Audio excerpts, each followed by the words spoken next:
Hello, everyone, and welcome to another edition of Mormon Stories Podcast. I am your host, John DeLynn. It's November 28th, 2022, and I am joined today by my partner in goodness and righteousness, Margie. Hey, Margie. Hey there. Thanks for joining us. Yes, my pleasure. Today, I am super excited for our interview. Today, we're interviewing Kelsey Edwards. Hey, Kelsey. Hello. How's it going? There are several themes that we're going to be discussing today. Many of you might know Kelsey, at least if you follow TikTok and Instagram.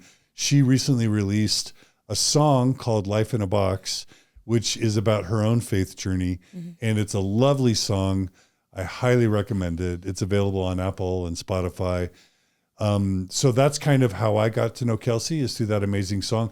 You also may have seen her share that song with her believing Mormon mom on TikTok and on Instagram. And that caught a lot of eyeballs. But anyway, just pause right now, go listen to Life on a Box, come right back, and you'll know who we're dealing with. But the themes for today are all really relevant and important themes. Of course, we've been covering kind of Gen Z and Mormon millennials who, more recently have experienced a faith journey within a Mormon context. So we're going to be talking about her faith journey as a returned missionary Mormon millennial or someone in her mid-20s. But we're also going to be talking about kind of perfectionism as a young Mormon woman, devout Orthodox Mormonism, because Kelsey self-describes as a very devout Orthodox Mormon. She even put in her kind of outline the idea of like, how does someone totally committed and devoted to the church end up having a faith crisis? So we're going to be covering that. Obviously, her mission experience. We're going to be covering a bit, in addition to perfectionism, we're going to be talking about, her experience being homeschooled as a young Mormon girl and Mormon woman, and also as kind of a child, let's just say actor, performer, because she has been involved in many media things, including as a singer-songwriter and actor.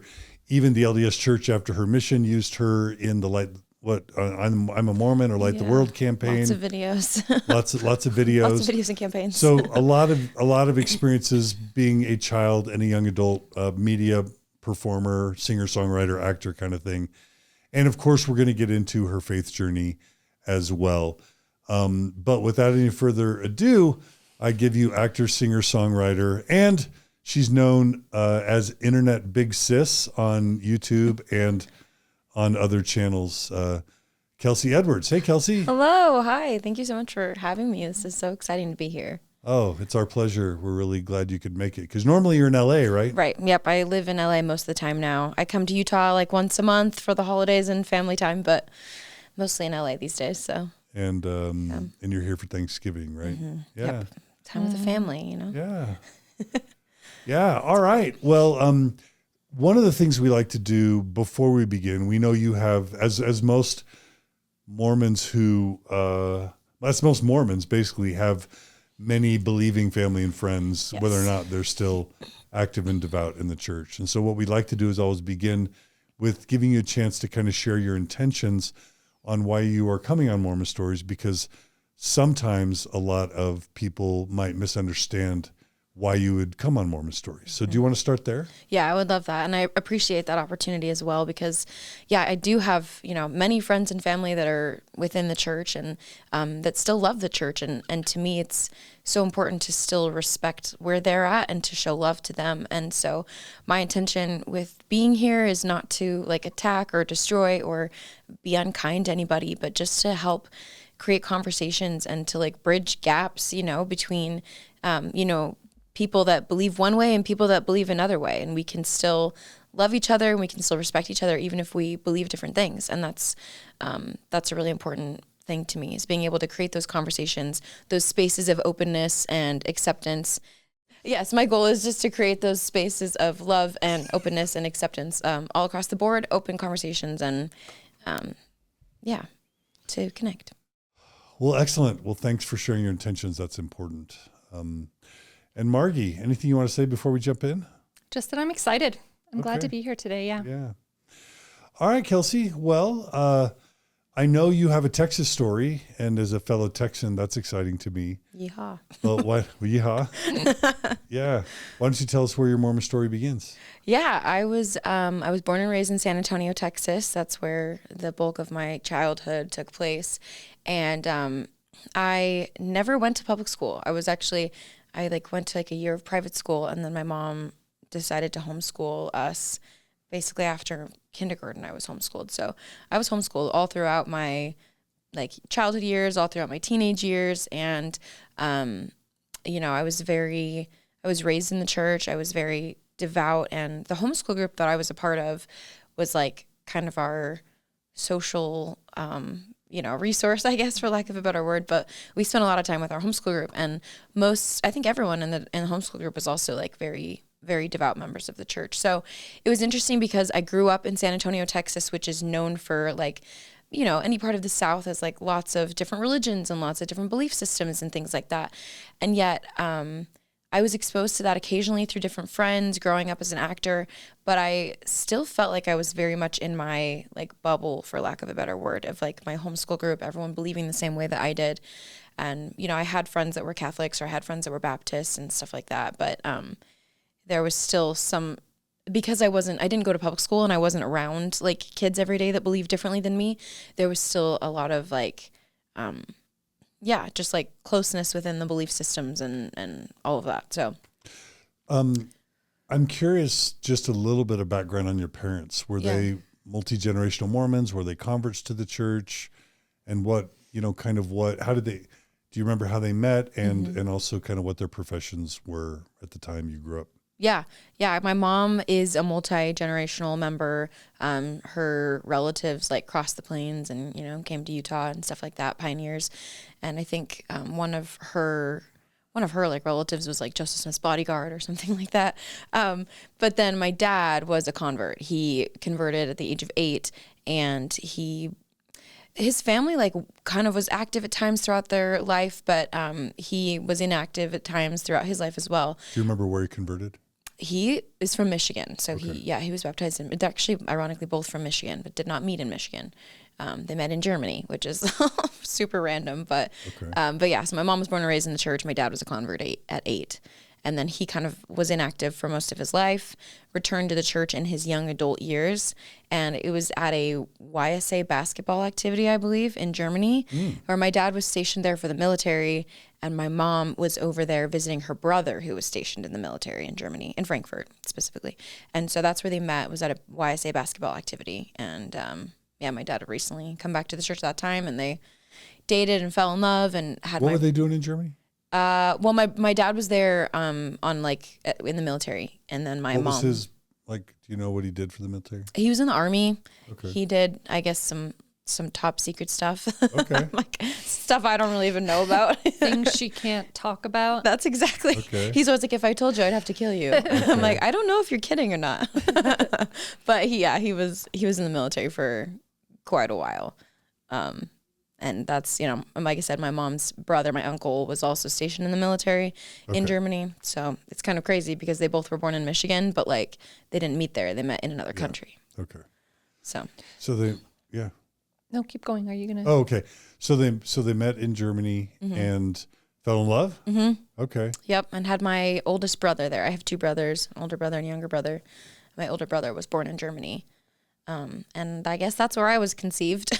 It's I actually went to Frankfurt with my mom, and she pointed out, you were conceived in that building right there. Oh, wow. Thanks, Mom. Were they temple married? Do you know? Yes, they were temple married. Do you remember which temple? Do you know? They were married in the Salt Lake City temple. Okay, so they came back to Salt Lake. Yep. Yeah, they came back to Utah, got married here. Why are you laughing, Margie? Oh, I was thinking back to what you just shared, the power of place. Oh, yes. location. Yes. Okay. A little TMI there, but impact. Okay, so they get married in the Salt Lake Temple. Mm-hmm. Did either of your parents serve a mission for the church? Yeah, my mom served a mission in Las Vegas, Nevada. My dad did not serve a mission because he wasn't active in the church at the time. But then my mom did. So. Okay. Yeah. And okay, and there, I'm guessing they're around my age. Are they in their 50s? Yep. Or, okay. Yeah, like mid to late 50s. Okay. So I don't know how old you are, but Yeah, 53. nice. Okay, so you're born in Germany. Is that right? I was born in San Antonio, but I was okay. conceived in Germany, and then Got it. Okay. Hence the building. yes, exactly. Right? Yes. Okay. My older brother was born in Germany, but Okay. So how many siblings and where are you in the birth order? I have two brothers. I have an older brother, a younger brother, and I am the middle child, only girl. Okay. So. And did they go to San Antonio for military as well? Mm-hmm. Yep. Okay. That was my dad's next assignment after Frankfurt. Was they were assigned to San Antonio, which is where I was born, and my little brother. So that's kind of where. And then he actually left the military shortly after because I think they wanted to deploy him to Japan for 3 years or something. And my mom and dad were like, no. So then he left the military. Got it. Mm-hmm. So there are stereotypes about homeschoolers, at least in Utah. Sometimes that they're preppers, sometimes that they're like ultra Orthodox Mormons, sometimes that they can be kooky, but then also some of the most brilliant people I've ever met have been homeschooled just because their parents valued education and took it really seriously. So not wanting to poison the well, like where did your family fall in terms of why they wanted to homeschool? Yeah, that's a great question.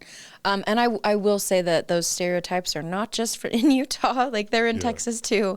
And there were many times in my life where I was like made to feel weird because I was homeschooled or something like that. But my parents really valued education. They really valued like a safe environment. Some of the schools around where I grew up weren't so great, and they really wanted to have an environment where they could have us home and have a say in our education and how we were raised. And the other big thing too is that we were child actors, and so that like immediately created a space where it was like, oh well, if Kelsey's in school for however many hours a day, then she can't do this audition or she can't do this play. Like I started acting at 5, and so it was like very, very quickly like a necessity to not be in school.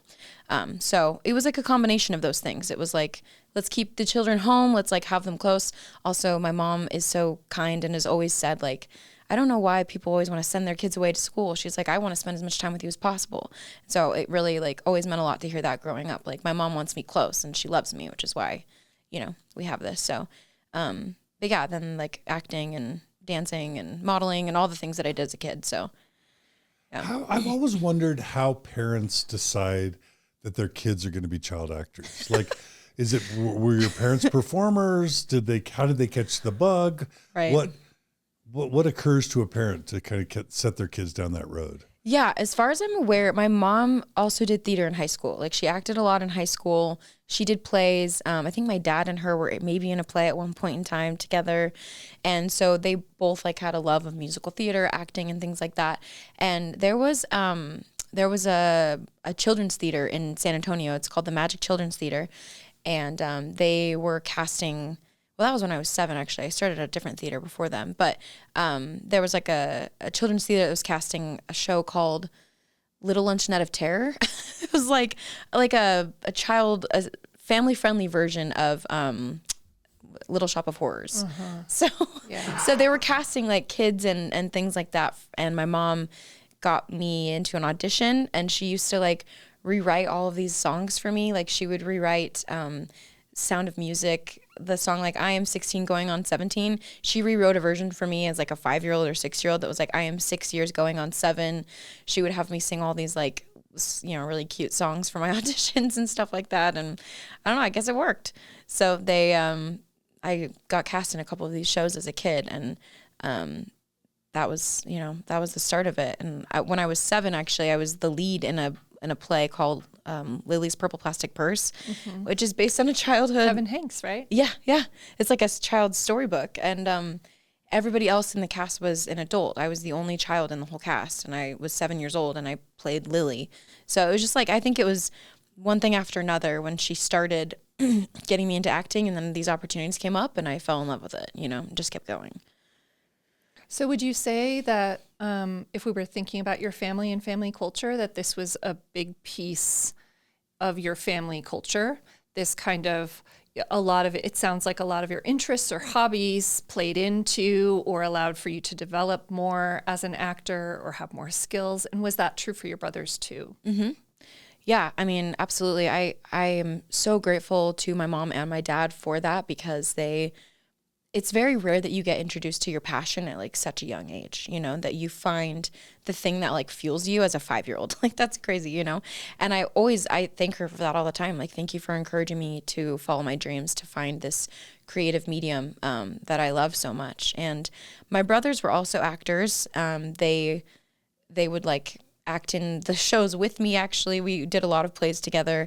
My older brother and I were in The Lion, the Witch, and the Wardrobe together, and he played Peter and I played Lucy, and like, so we were siblings in that, and that was fun. But we did a lot of theater together growing up, and then eventually we started doing film, and they were also very like successful in the film industry. My brothers actually worked more as kids in the film industry than I did. Like, my older brother was on a Disney Channel show. My little brother was in a movie with Greg Kinnear.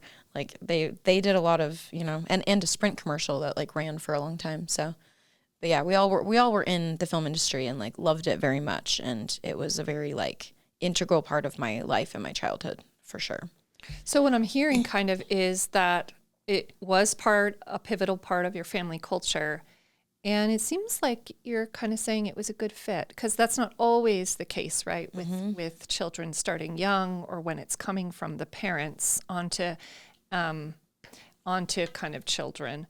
But that's kind of what I'm getting from you, is that you view it as, you said, kind of introducing you to your passion. Mm-hmm.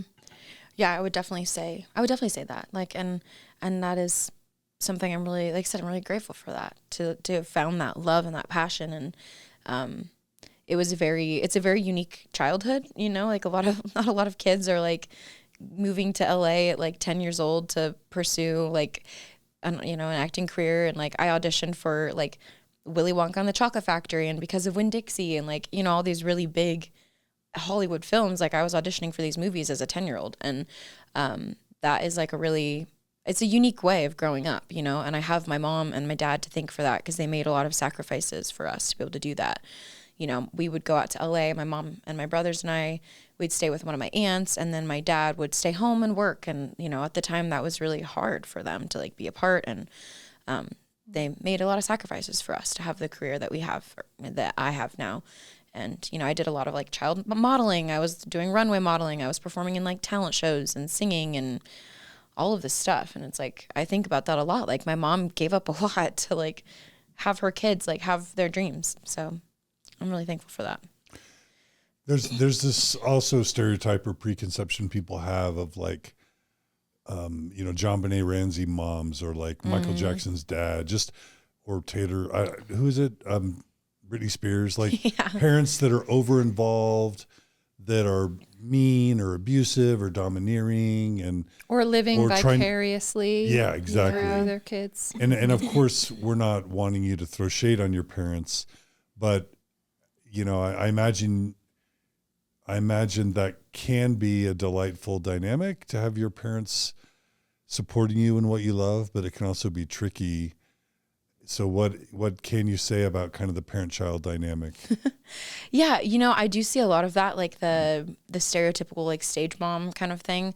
I honestly never experienced that with my mom. Like, it was straight up love, support, and just like encouragement. Like, my mom did so much for us and for her kids, and my dad did too. They both made their own sacrifices. And I would say that any like involvement my mom had in my career was like strictly from a place of, wanting us to have like the best life possible. She was very selfless in that way, and that's so true, because I see a lot of parents where that is not their motivation. They're kind of like living vicariously through their child, like, I didn't get to do this, so I'm going to do it with you. But that was I never felt that growing up. Just straight love, support, and encouragement for my mom and my dad. And a very unique childhood. So really quickly, any fun stories about meeting people or auditioning or Did you want to share just from that childhood time? Yeah, I mean, I met so many like Disney Channel stars when I was like a kid, and that was a big deal for me at the time. 10-year-old Kelsey was like, "Oh my gosh!" Like we ran into, I don't know if you guys ever saw the movie Holes, but like the kid who plays Zero, we saw him at auditions all the time, and I was always like so starstruck. And then Lizzie McGuire, like Jake Thomas, I think is his name, but he was always at auditions with my brother and I, so I would always like try to like play it cool, but I'm like, I love you, I love your show. Like I think I met Raven Simone one time, like, and I also grew up with a lot of childhood actors that like made it on Disney Channel, like David Henry, he was in Wizards of Waverly Place. Like I had the same manager as him growing up, and Sammy Hanratty, and like all these kids that ended up doing a lot of things with Disney and Nickelodeon. It's crazy because I grew up with them, and then, it was just like a fun way to live life, like just to go to auditions and meet all these like celebrities or whatever. And I had a couple cool opportunities acting. I did like a TV pilot with Tony Hale when I was a kid, and that was really cool.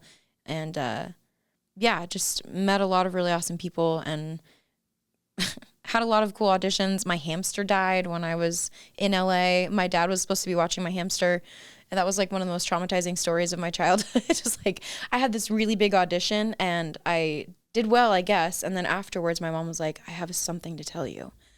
I was like, "Oh no, what is it?" She's like, "Liberty died." And I was like, "What?" Like Liberty was my hamster. And I guess my dad had fallen asleep on the couch, and my dog had punched like a hole in the hamster wheel and eaten my hamster. Oh my goodness. Wow. Yeah. So I was like, no, that was like the one moment where living in LA and being an actor was like not so happy, but yeah. And then what's it like to be business and career minded? That's, most kids are like playing soccer and playing Tag. Tinker Toys and playing dollies, and you're like trying to grow your career as a 6-year-old. What's that like? Yeah, that's so true. I mean, you're focused on like this growth and like, oh, did I book this role? And like the competitiveness of other actors at like a young age, like competing against like Anna Sophia Robb. She was like, oh, I was always up against her as a kid. And that is very different. It's a very different way of living. And like, even doing school on set, like I had like an on-set tutor anytime I had to do school. And we'd have someone come into the trailer. You'd have like a tutor that would work with you on your homework and in between takes and stuff like that. And then after you're done, the break's over, you go back out to work. And as a child actor, you can only work for so many hours because of like child labor laws and stuff like that. So those are things you have to be mindful of. And yeah, it definitely requires you to like grow up, I would say, a little bit faster. And you do deal with things that are unusual. Like most people don't deal with them. Like you said, they're playing tag and stuff. And I definitely had years of that too. Like I had years of childhood and getting to still be a kid. I don't feel like I was robbed of my childhood, but it definitely was a different way of growing up, So, yeah. So in describing a little bit the moments that you feel like you were able to fully maybe be a child and be in childhood, do you have any moments you remember? Was that oftentimes when you kind of went back home? Was that in the middle of, like, what did that kind of look like where you feel like you were able to kind of maybe not, be in relation to being judged or in some way, but to kind of be free? Yeah. Those years in LA were times of freedom for me as a child. And I remember my mom got us on like a soccer league, just to have another kind of outlet where we're not just always having to think about like acting in our careers all the time. We were playing soccer, and that was really fun for me. I also grew up across the street from a really fun park in San Antonio, and my best friend across the street, we would always go over there and like make up obstacle courses and like do, silly kid things at the park. And we made up all these little games and stuff, and we'd put on little talent shows for our parents and things like that. Like I definitely have those moments of like freedom as a child and being able to run and play and get in the mud. And, I lived in Texas. There was lots of thunderstorms and rain. And I remember going out to like play with the worms and play with the frogs and, having those moments of freedom as a child that were like still really important to me. I'm grateful for that, like you said, a lot of times kids are robbed of those experiences because of their childhood in the industry. But I really do feel like my parents did a great job at like striking the balance of both. So yeah, I just had a quick question about how you experienced and processed rejection as a child, because I think conceptually, even as adults, we can have a hard time with that, processing that. So what was it like to be exposed to oftentimes a highly critical, a lot of feedback as a child, and being rejected, I would imagine, on a fairly ongoing basis? What was that like for you in particular? Yeah, that's such a great question, because you do experience an insane amount of rejection in this industry alone, but then also starting so young, being told no, no, no, no, no, no. Like you're told like no so many times for every time you get a yes. There's so many no's before that. And that was always really hard for me as a kid. Like I would get very emotionally invested in these roles that I loved. And in fact, I auditioned one time for a musical. I think it was The Sound of Music at this theater, and I wanted the role of Gretel, I think is her name. She's like the youngest daughter, and I was so invested in that role. I wanted it so badly, and I was like right on the fringes, and then when I found out I didn't get it, I was devastated. Like I cried for days, and I think I was 7. Like I was really young. And my mom, bless her heart, at that very young age, told me like, listen, as soon as you walk out of that room, you forget about it. You don't think about that role ever again. That is done. It's behind you. If you book it, great. If you don't, that's fine. And she worked really hard to help instill that in me at a young age. Like, you forget about it the moment you're done with it, and life moves on. You go, you're going to have another audition soon. And, that I think has been really helpful for me. I still have that lesson in my mind now when I audition for things like, oh, I really want that role, but I'm just gonna forget about it. Like it's over, nothing I can do now. But yeah, it definitely took years to like master that, I guess, for lack of a better word, because as a child, your emotions are so like raw and you know so little about the world around you that like these rejections do feel like a big deal. And yeah, there was a movie that I auditioned for, my first movie when I was 7. And I remember I was going up for like the lead daughter role, and I had a callback for that character. And in the callback, I had to scream, like they said, and they even told my mom like beforehand, they're like, don't worry if you hear your child screaming, it's just part of the callback. So I went in for this callback for this movie, and they were like, hey, now I want you to like scream, like act like you're trapped. You're in a, it was like about a kid that got abducted, and scream. And I didn't do it. Like I didn't scream. I was like, mom, and I didn't book the role. Obviously I did book another role in the movie. He gave me like a different character in the movie, but that was even a really profound lesson for me as a child of like the rejection, but then also like receiving direction, not doing it, that's a lot for a 7-year-old to process. Mm-hmm. But, I learned from that point forward, if they ask you to scream in a callback, you scream. So it hasn't been a problem since, but, it was kind of an interesting story. What about making ends meet financially? Like I think of LA as being like San Francisco, New York as being like ungodly expensive. Yeah. And then there's so much failure unless you hit it big. I just wonder how your family makes ends meet while you're spending all this time doing all this stuff. Yeah. Well, and I think that's like when I mentioned that my parents made a lot of sacrifices, I think that was a lot of it. My dad stayed home. He was working. My dad's always been in like the computer tech world, like IT and stuff like that. And he would stay home in Texas working while my mom and my brothers and I were out in LA. And that is what made it possible, like for us to be out there.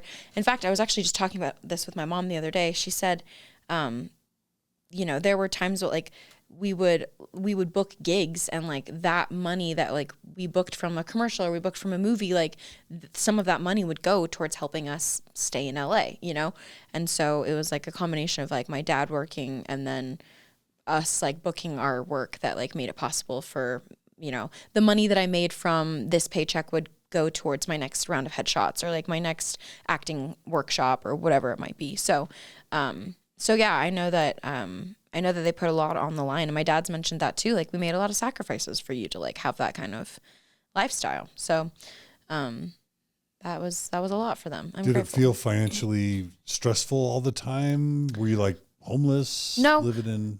No, we lived with, so my great aunt lives in LA, and we lived with her. Like we lived with her. That made it easier. Free of rent. I don't think she even charged us rent. I think we did a lot to, like, you know, we'd buy food, we'd make food and help out around the house and stuff like that. But it never felt like stressful or taxing, and staying with my aunt made a big difference. I do remember that I had a lot of friends that would stay in these really nice, like, all of the child actors would stay in this hotel. I think it was called the Oakwood. It was like this long-term stay hotel that, you know, all the kids my age that were coming out for pilot season would stay there. And there was a part of me that was like, oh, that'd be cool. Like, I was a little jealous that I didn't get to stay at the Oakwood, you know, because it was expensive and we couldn't really afford that.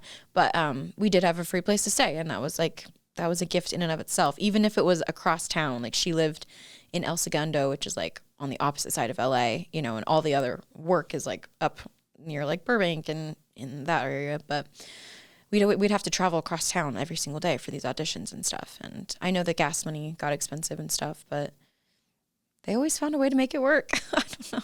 Hustling. Yeah. Yes. Yeah. Okay, I have a bit of a strange question, but I'm kind of curious about this. So as you think about yourself as a girl and your natural interests, did you ever have any interests or hobbies in particular that weren't necessarily, I would just say, like, in line with your professional self, like with the singing, did you ever have a love or that you really nurtured or cultivated that was maybe outside of that? And if so, what was that? Yeah, a little bit. Like, I've always loved acting, music, all of these things. That has always been a passion of mine. But when I was like maybe 9, I got really involved in the world of Neopets. And like, that's embarrassing to say now, but I was obsessed with Neopets, and I was obsessed with like coding and HTML. And I was like a 9-year-old programmer, which like a lot of millennials will say that now, because we all kind of went through that like phase together of like MySpace. We're like coding our MySpaces and like learning HTML. And like, I was actually pretty good at it, which is very strange. But, you know, I like made all these little pages for my Neopets and designed my MySpace like a really cool way. And strangely enough, I really got into like the coding thing when I was a kid. That was like very different from anything else that I was doing with my life, but it was like a fun little tangent. And then it was like quickly met with a lot of shame, and I was like, wow, I'm wasting a lot of time on the computer. Like, I spent hours of my life on the computer, you know. And that was an interesting thing to juggle. But I loved cooking, and that was another thing. I really got into like cooking and making foods. I had like a little food blog when I was a teenager. So yeah. I love that. It was fun. What were some of the things that you remember cooking or being interested in cooking at the time? Do you remember? Yeah, well, I was very into like healthy food, like clean food. It was called, I think my blog was called Clean Teen Kelsey. And I was like making all these like healthy foods and like, you know, overnight oats and like sweet potato pancakes and like anything that I could come up with. I spent so much time on these blogs. I was very much into the blog world for a long time. Yeah. I'm still connected with some of those friends that I made back in the day. It was like at the height of like blogs becoming a thing, you know? Yeah, I remember that. Yeah. Yeah. Yep. Yeah, thank you for sharing. Of course.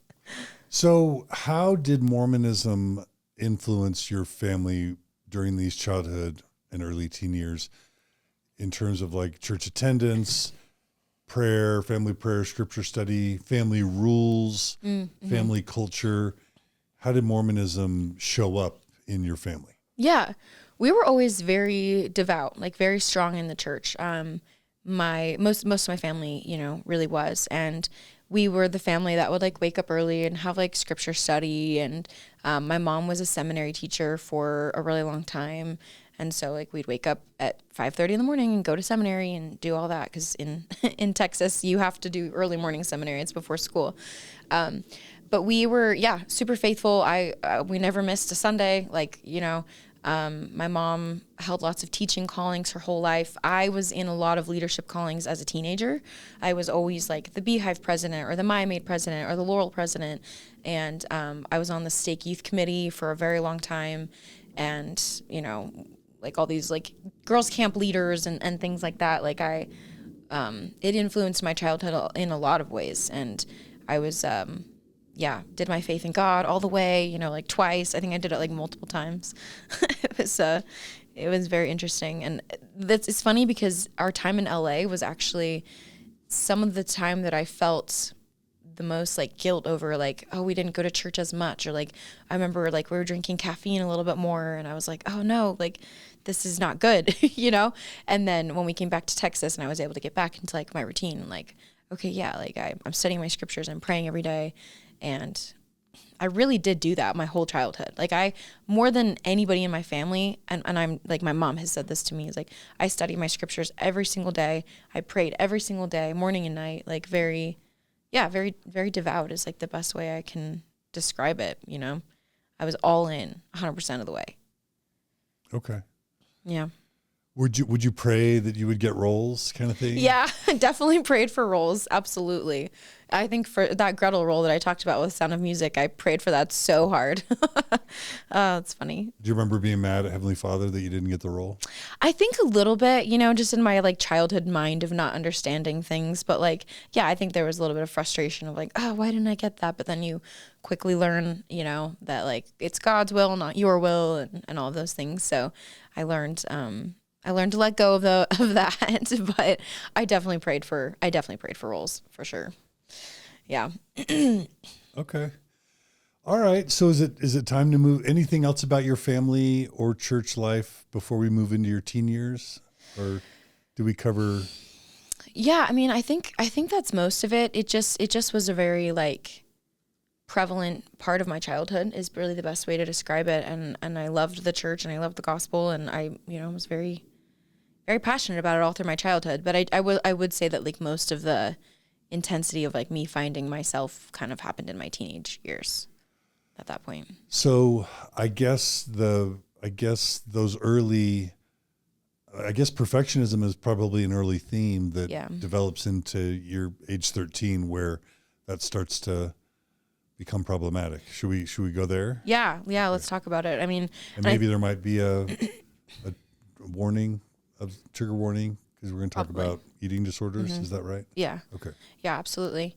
Yeah, I think that like from a young age, like everything was I was like very much in a world of extremes. And that's like the only way I know how to describe it is that if there was a rule, I would do it 100%. Like if you gave me some instructions to follow, like I would do them to a T and I would not waver. And like those were just parts of my personality that I don't like.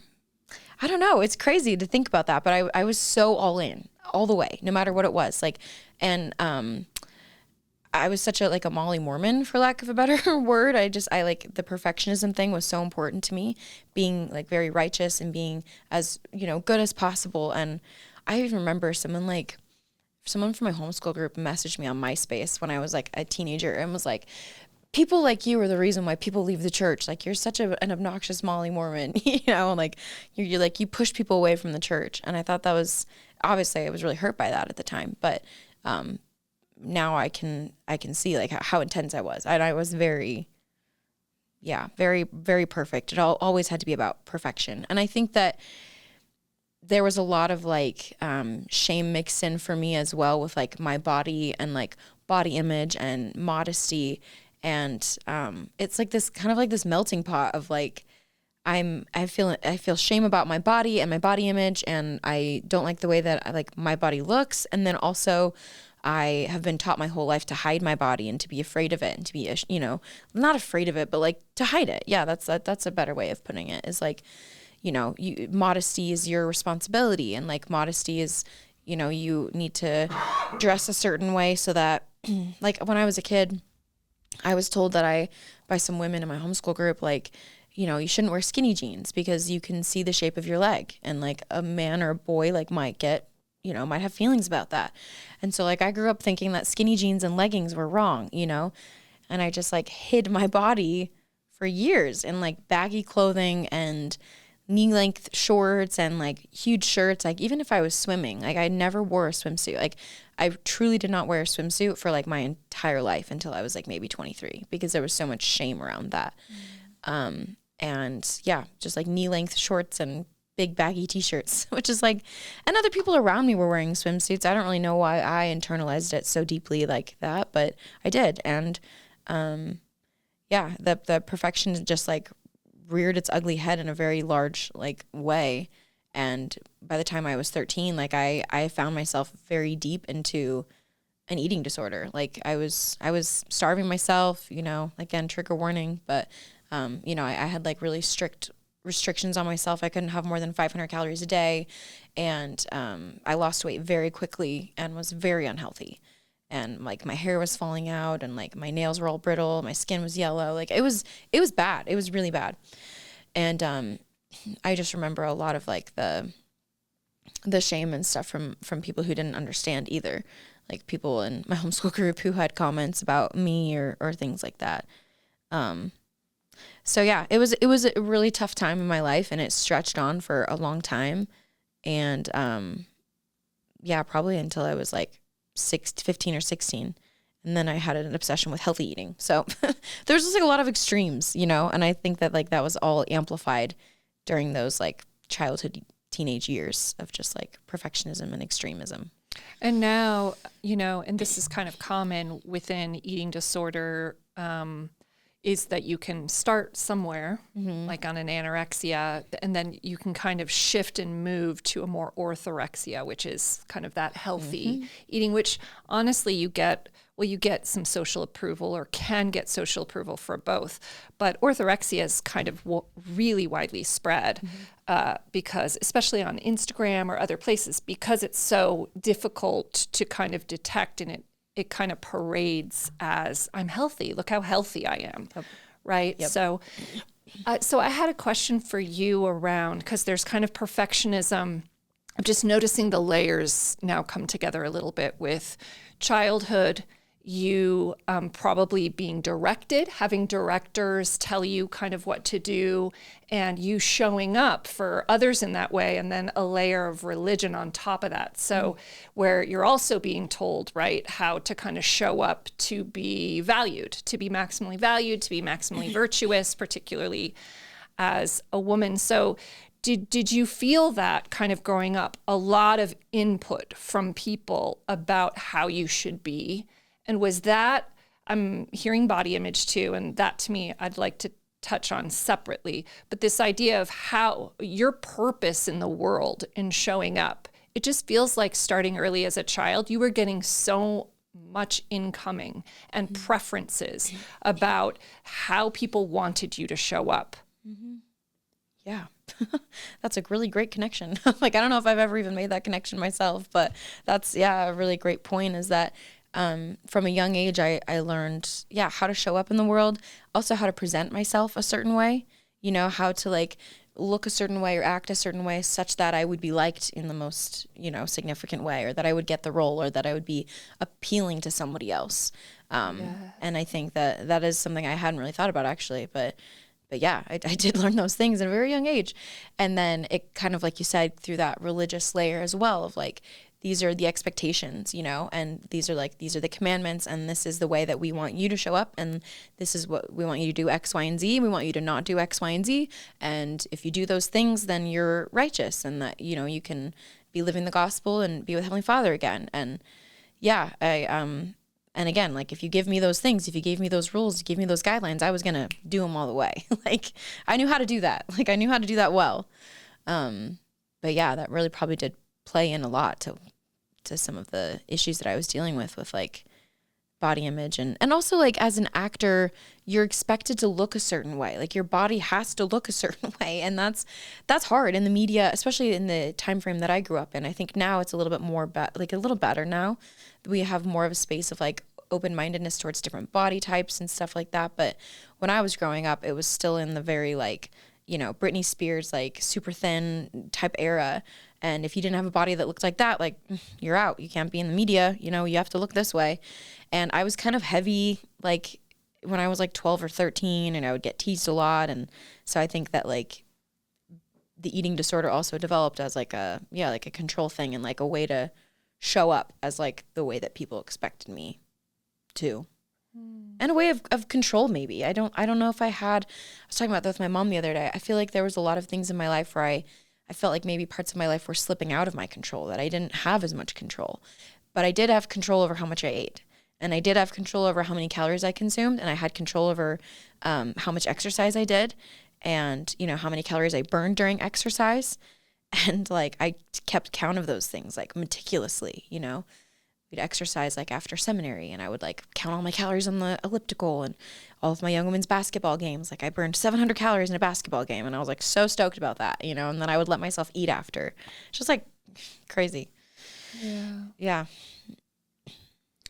And so the combination of kind of American beauty culture, then being a child or a teen actor, and then the church perfectionism, that's probably a pretty intense combination. Yeah.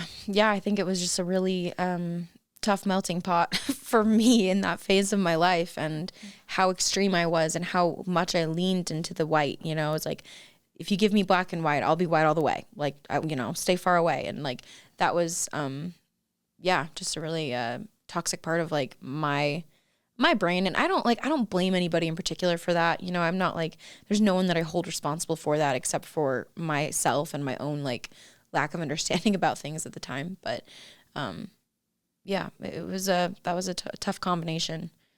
And then with some family stuff that was going on at the same time, it was just like, my world is like spiraling out of control, you know? Was with the eating disorder, was it the type of thing where your parents or siblings knew you had a problem and so they were monitoring you and trying to manage or pressure or help influence or even help heal you? Did you see a physician? Did you seek any sort of treatment?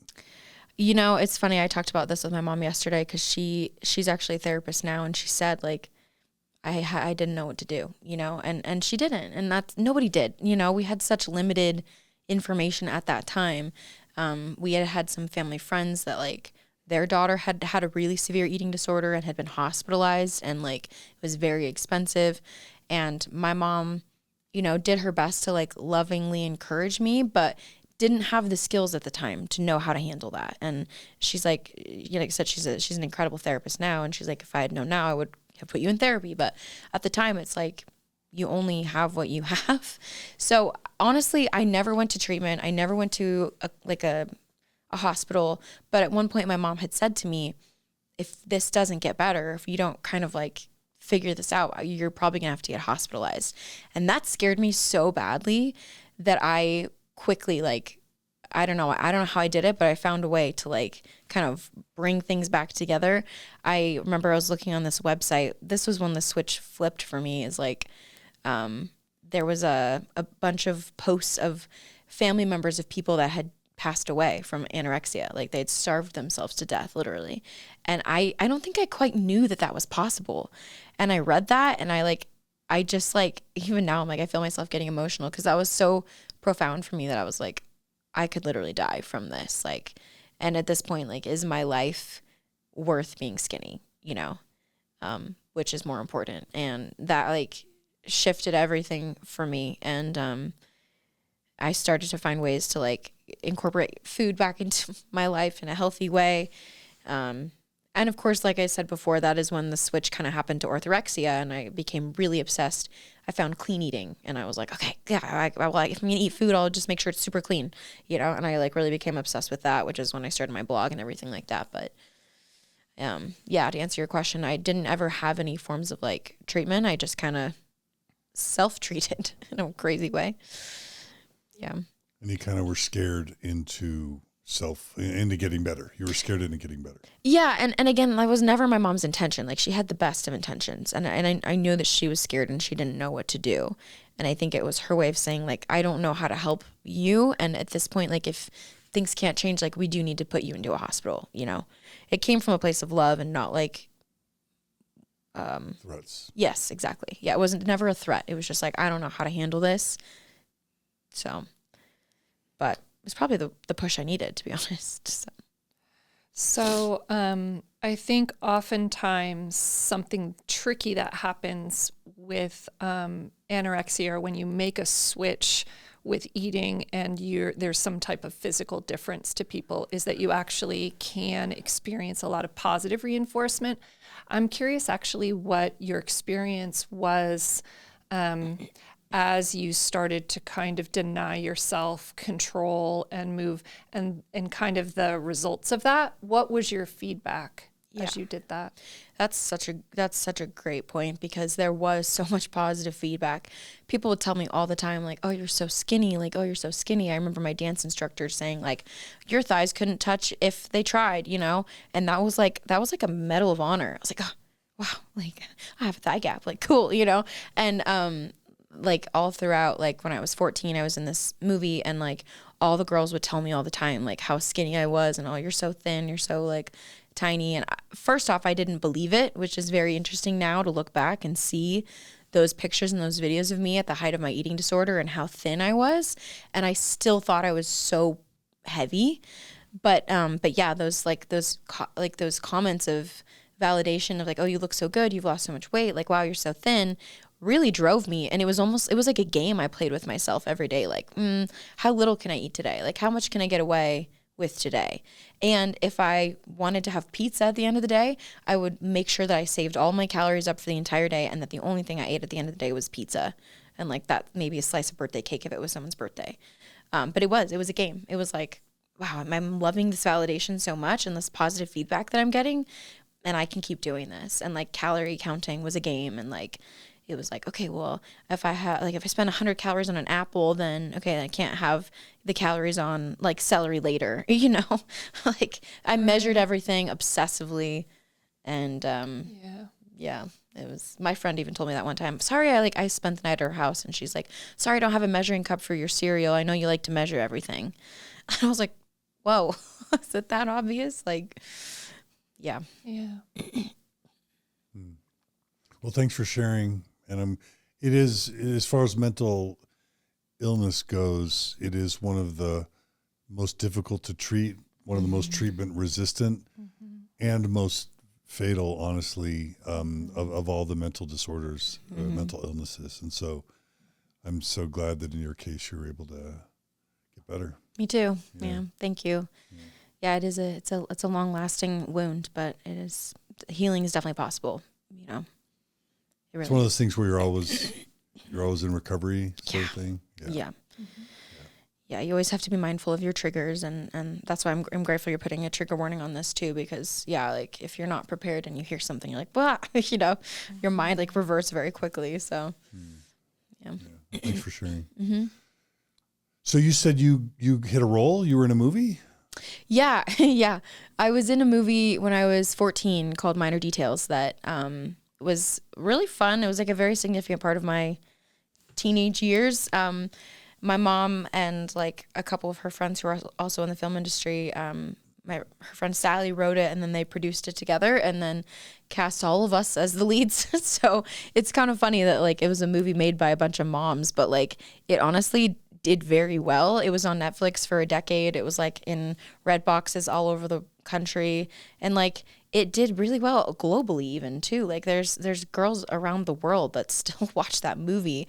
And it's funny to me now because I recently discovered like a pocket on TikTok where like people are like tagging #minor-details, and there's like tons of girls, like hundreds of thousands of comments or hundreds of thousands of likes, and then like tons of comments about like, oh my gosh, I loved that movie. That movie was like my childhood. So that movie was, you know, it was a very special part of like my life as a teenager. And it was, you know, I was one of the lead characters in it, and it was really fun. And just like a special little time where I was able to like really step into my career in like a significant way. So you said you got that role when you were 14, Yeah. Is that right? So that's kind of, you're still in the middle of navigating an eating disorder so I have a question with you about that, because I have a little bit of a parallel in that I was trying to run competitively while also having an eating disorder. And so navigating, because I actually really cared about running, and I imagine you're really caring about, did you ever like have a moment or have experiences where low energy or your control around food or started to interfere with acting? And what was that like? Yeah, actually, that's such a spot on question, because there was a moment on the set of Minor Details when I was, very much at the height of this eating disorder. I would starve myself. When I said earlier the example about like waiting to eat pizza and a slice of cake, I distinctly remember a day on Minor Details. It was someone's birthday, and we were bringing in pizza and cake to celebrate their birthday, and I knew that I'd want to eat some of it, so I didn't let myself eat the entire day up until that point, until we had the pizza and the cake. And there was a day also, it might have been the same day or like a day shortly after, where we were in between takes, and I went to the bathroom, and I was so lightheaded, I almost passed out, like in my wardrobe, on set, you know. And I remember one of the extras was in the bathroom, and she like tried to talk to me, and I probably seemed really rude because I was like literally like I'm about to pass out right now, and I like almost blacked out, and that was that like to be on set, to be in that moment, like you're shooting a scene and you take a break and you're like, I don't know if I'm gonna make it back.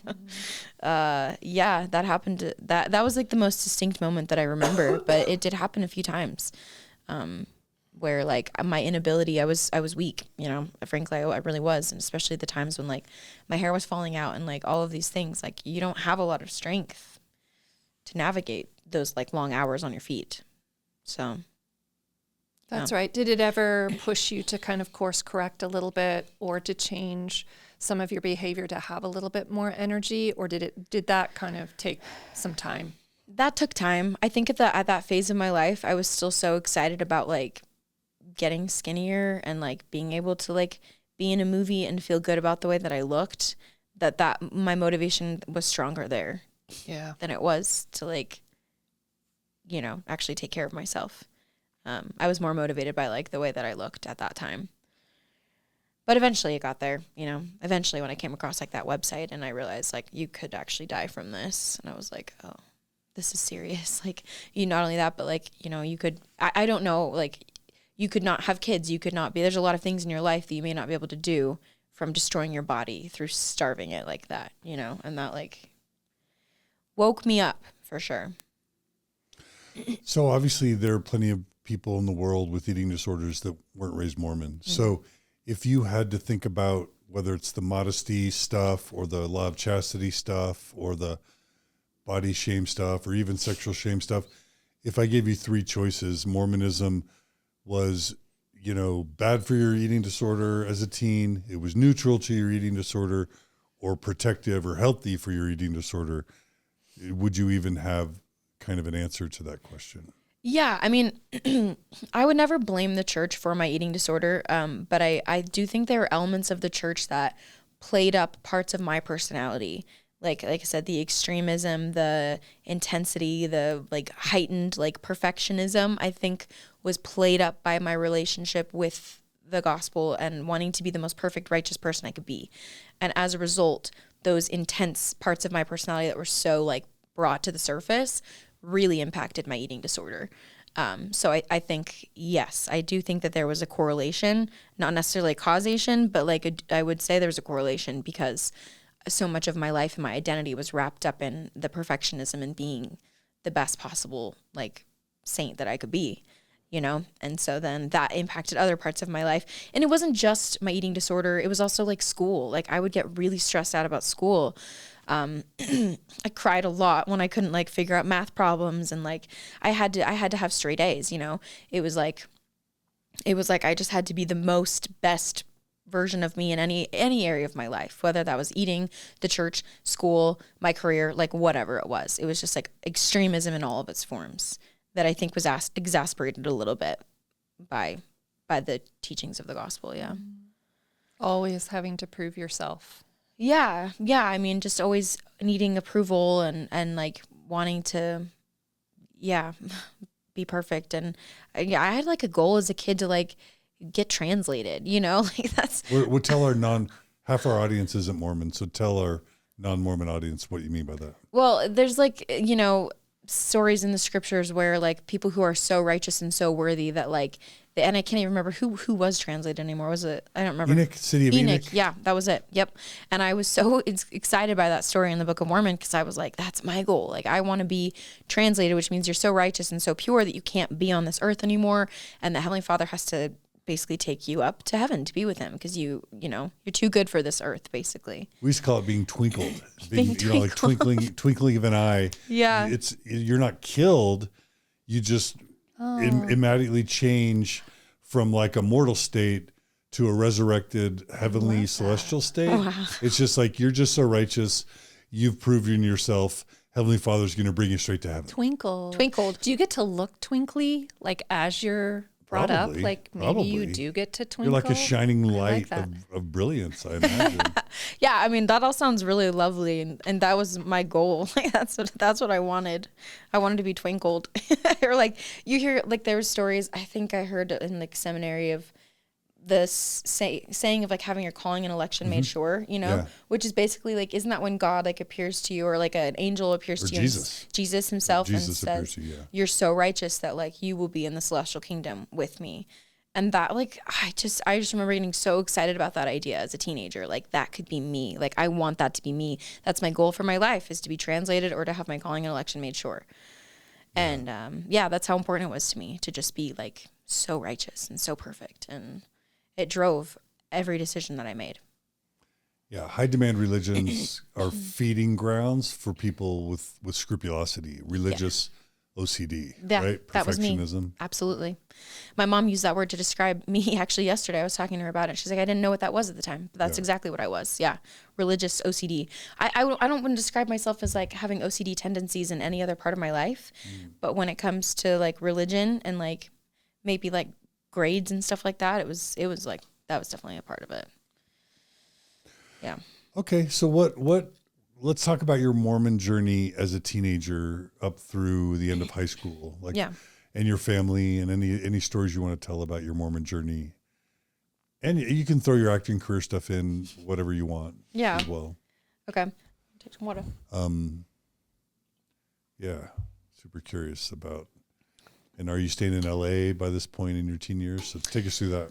Right. So the LA stuff was mostly when I was a kid, and then we were back in Texas for quite a long time. I was still acting. I was doing, I did that TV pilot with Tony Hale, and I did some other movies and things around Texas. And then when I was 14, I did Minor Details. When I hit 15, that's kind of when things like shattered in my world. My parents had their marriage was really, really rocky, and my dad had left the church, and that was really hard for me as a teenager. Did he say what happened at the time? At the time, I didn't know. No, at the time, I didn't know. Otherwise, all I knew was my dad stopped going to church, and we were all going to church. We were all still really faithful, but my dad wasn't. And, I was confused. I didn't really ask questions. I would come home from church and he had dinner ready for us or lunch ready for us. So I was like, that's nice. That's a cool perk of dad not going to church, Because you're always hungry somehow when you get home from church. Exactly. Yeah. And he made great food. I was like, this is fine by me. But, but I also really struggled with that too, because a lot of my friends had, faithful priesthood holders for fathers, and they could receive a blessing from their father, and I couldn't.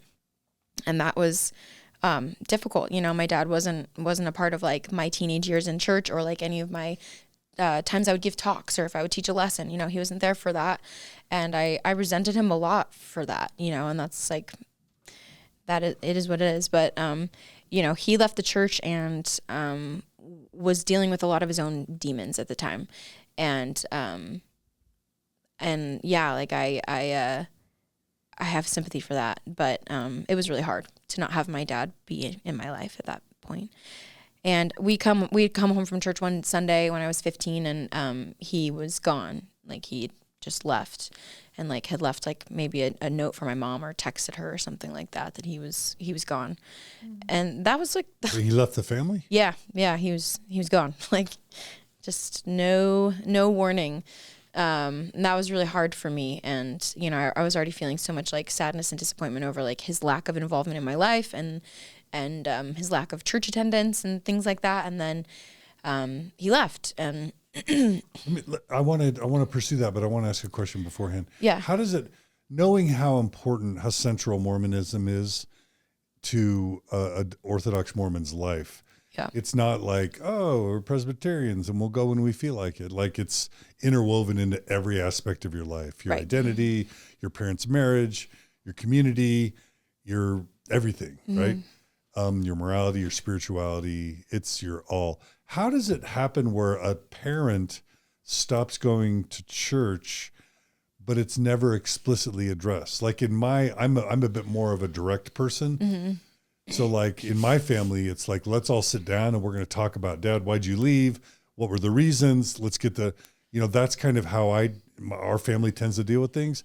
But in so many Mormon families, things can just go, major things, kind of like the elephant in the room, major things can just go undiscussed. Yeah. How did that happen in your family?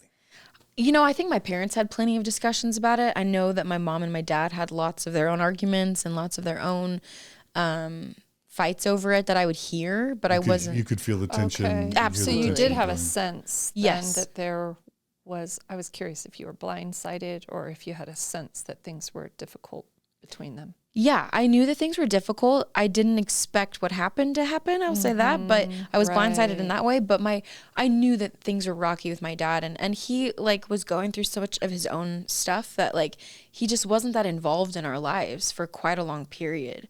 And so I know that my parents fought a lot about the church. They fought a lot about some of the things my dad was battling on his own, and those conversations were taking place. But I also wasn't privy to them as a 15-year-old, That makes sense. They're protecting the children and stuff like that. So I saw the aftermath of it. I saw my dad not going to church, or I saw him, hiding certain things or whatever, but I didn't ever get to have that conversation with him.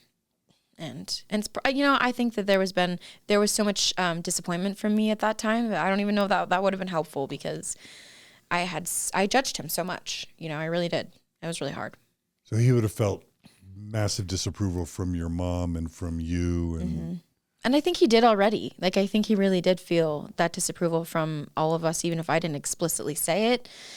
It was still there, It was definitely an undertone in our home, with the tension and the fighting and the lack of church going. And because, like you said, we were so strong in the church and so faithful and so devoted, to have your father, the head of your household, not be, that was really hard on our whole family. Yeah. Yeah, I'm so sorry. It sounds really, really hard. Thank you. Especially that time of life too. So I'm curious, how did you process that at the time? I think sometimes when you're hit with things in a that are kind of really life-changing in a way that is disruptive and sad, and we oftentimes create beliefs at the time with the best that we have, and oftentimes not even cognitive. They can be emotional beliefs, things that are created in that moment that unconsciously we think about ourselves or the world. Or I'm curious, do you remember yourself at that time and how you processed it and maybe what emerged for you? Yeah, very much so. And that's been a wound I've had to heal from, is because at that age, I really believed it was my fault. When your dad leaves and you you've no concept that that's going to happen, my world was shattered, I came home from church that Sunday, and I have this memory ingrained in my brain forever of me going into my bedroom, closing my bedroom door, and just sliding down the door and sobbing and thinking to myself, this is my fault. I did this. And if I maybe had been more loving or more accepting of his journey and where he's at and his pain and his struggles, maybe we wouldn't be here. And of course that's not true, but your 15-year-old brain only knows so much, And yeah, it was that was very very painful.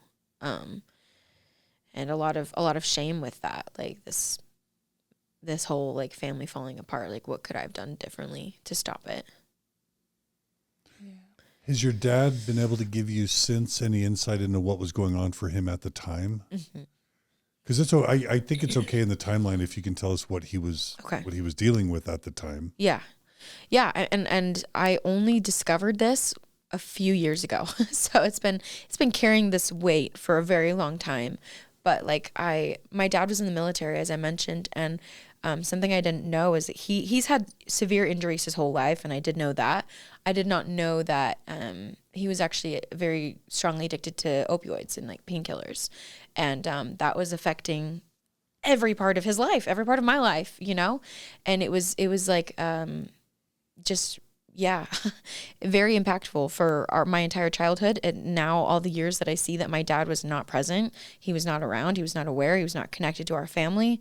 It's because he was addicted, you know?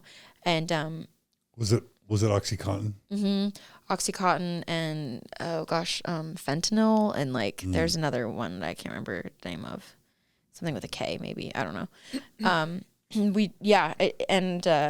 I'm so proud of him because he's done a lot of work, not to jump the timeline, but you know, he's done a lot of recovery now, and he's been sober for quite a while, and I'm very proud of him for that. But at the time it was very painful to not have that understanding, and like to not be privy to those conversations about the things my dad was battling with, and why he was so absent from my life. And you know, he made a lot of decisions that were very hurtful to me and to my brothers and to my mom, and you know, it is what it is, but I'm really proud of the work that he's been doing to heal and to, not to give away that part of it, but yeah. Was there a faith crisis element to it, or was it just addiction? For my dad? Yeah. Yeah, I think there was. I think it was a combination of both. Okay. Yeah, I think you know, he Do you know anything about what he learned or what he found out at the time?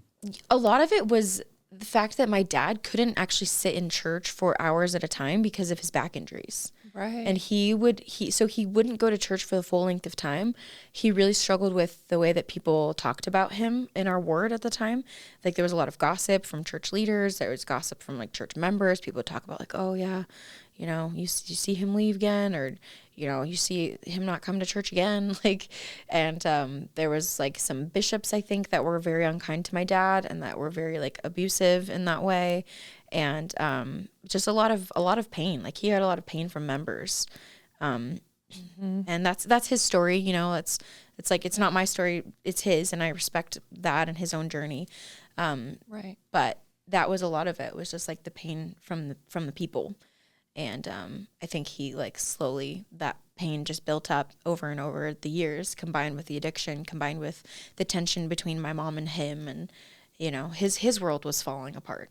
Absolutely. I mean, how debilitating, chronic pain. What a beast. Yeah. Really. And was that, as a side, was the back, he had back pain, is that what you were saying? Mm-hmm. Was that something he always had, or was that something that he actually developed in his service? In the military. Oh, dear. Yeah, he really, was very severely injured in the military. So serving us, he got some injuries that then were so painful. He was, Yeah, he's a disabled vet, you know, now, and I'm like, I always like make the point to thank him, like, thank you for your service and for what you gave, because I know that it has been, it's cost him his whole life, you know, life of pain. Absolutely. So I'm gonna plug this. Every time this comes up, but I just finished a book called Empire of Pain, and it's about how this family called the Sackler family out of New York bought and grew a company called Purdue Pharma that produced OxyContin, and that intentionally created an addiction crisis across the country. It's an amazing book. Oh my gosh! And I desire all to receive it. So and they made all the monies. Yeah, wow. It's a phenomenal book, and there was greed and intentionality behind a nationwide and even a global opiate crisis, and I want to call everyone's attention to it. It involved the FDA, right? Didn't it? Oh yeah, they were able to persuade the FDA to approve things that should have been approved. What? They were able to buy off. They were able to buy off, you know, researchers and physicians to tell everybody, even doctors. They were able to influence doctors to tell patients this isn't addictive, these opiates aren't addictive. Gosh. You know, they're less than 1% get addicted, and this is extremely safe medicine, when the evidence showed it was 2 to 3 times more addictive than previous opiates. So and if your dad hasn't had a chance to read the book, it's a phenomenal book, and it's just something because hundreds of thousands of Americans died in this opiate crisis. That's right. In Utah, had a massive, and probably still does have a massive opiate addiction within Orthodox believing Mormonism as well. So So anyway, I'm always going to call attention to that. Yeah. Thanks for sharing that. I mean, your dad was a victim. He was a total victim. Yeah. Absolutely. Heartbreaking. Yeah. Dad, you got to read that book. Yeah. Wow. Okay. But then you didn't know about the addiction at the time, and you didn't know about his faith crisis at the time. No. So you processed that as a perfectionist, as a believing Mormon perfectionist would. You internalized that as maybe somewhat your fault. Totally my fault. So what was that like for you? It was really heavy, you know. It was really painful. And there's so much shame and so much guilt, and like I could have done more. I could have been more loving. I could have been more accepting. I could have, like, this is all my fault. My dad left, you know, and that was really hard. And for what it's worth, like, my family, my brothers, my two brothers and my mom and I, we became very close. Like, they are my best friends. You know, I'm very close with my mom, very close with my brothers. And that time, like, all we had left was each other, really. You know, there's a lot of poverty. Like, we didn't have money. Like, we relied a lot on, like, the church for help and government assistance for help. And, like, that was a really tough time, but, like, we also grew so much closer, the four of us. So yeah, those years were very painful. That's the best way to describe them. Like, you know, my dad he was with another woman, and so he ended up marrying that woman, and there was a lot of pain in that, and kind of like, I was still a teenager, so visitation was still forced at the time, and a lot of pain there, and it was really tumultuous. Like, that's the best. It was traumatic. It really was, you know. And I've done a lot of healing, but, like, it was really hard at the time. So yeah, you have an eating disorder. You're struggling with an eating disorder as well.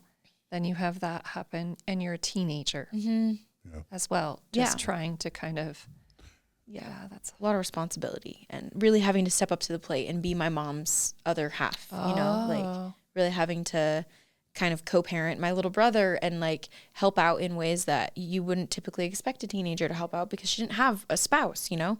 And my older brother had gone on his mission shortly after, so he was not present for a lot of, like, the weight of this transitional period. So it was like my little brother, my mom, and I. And I was kind of like a second parent. Like, I grew up very quickly. Wow, I'm so glad you mentioned that. Yeah. So some who are listening would probably, especially Orthodox Mormons, are like, well, that wasn't the church. Right. Like, it was the acting culture. Like, you've got your dad working to support the child actors. Your mom's probably gone a lot, going to LA to get you gigs.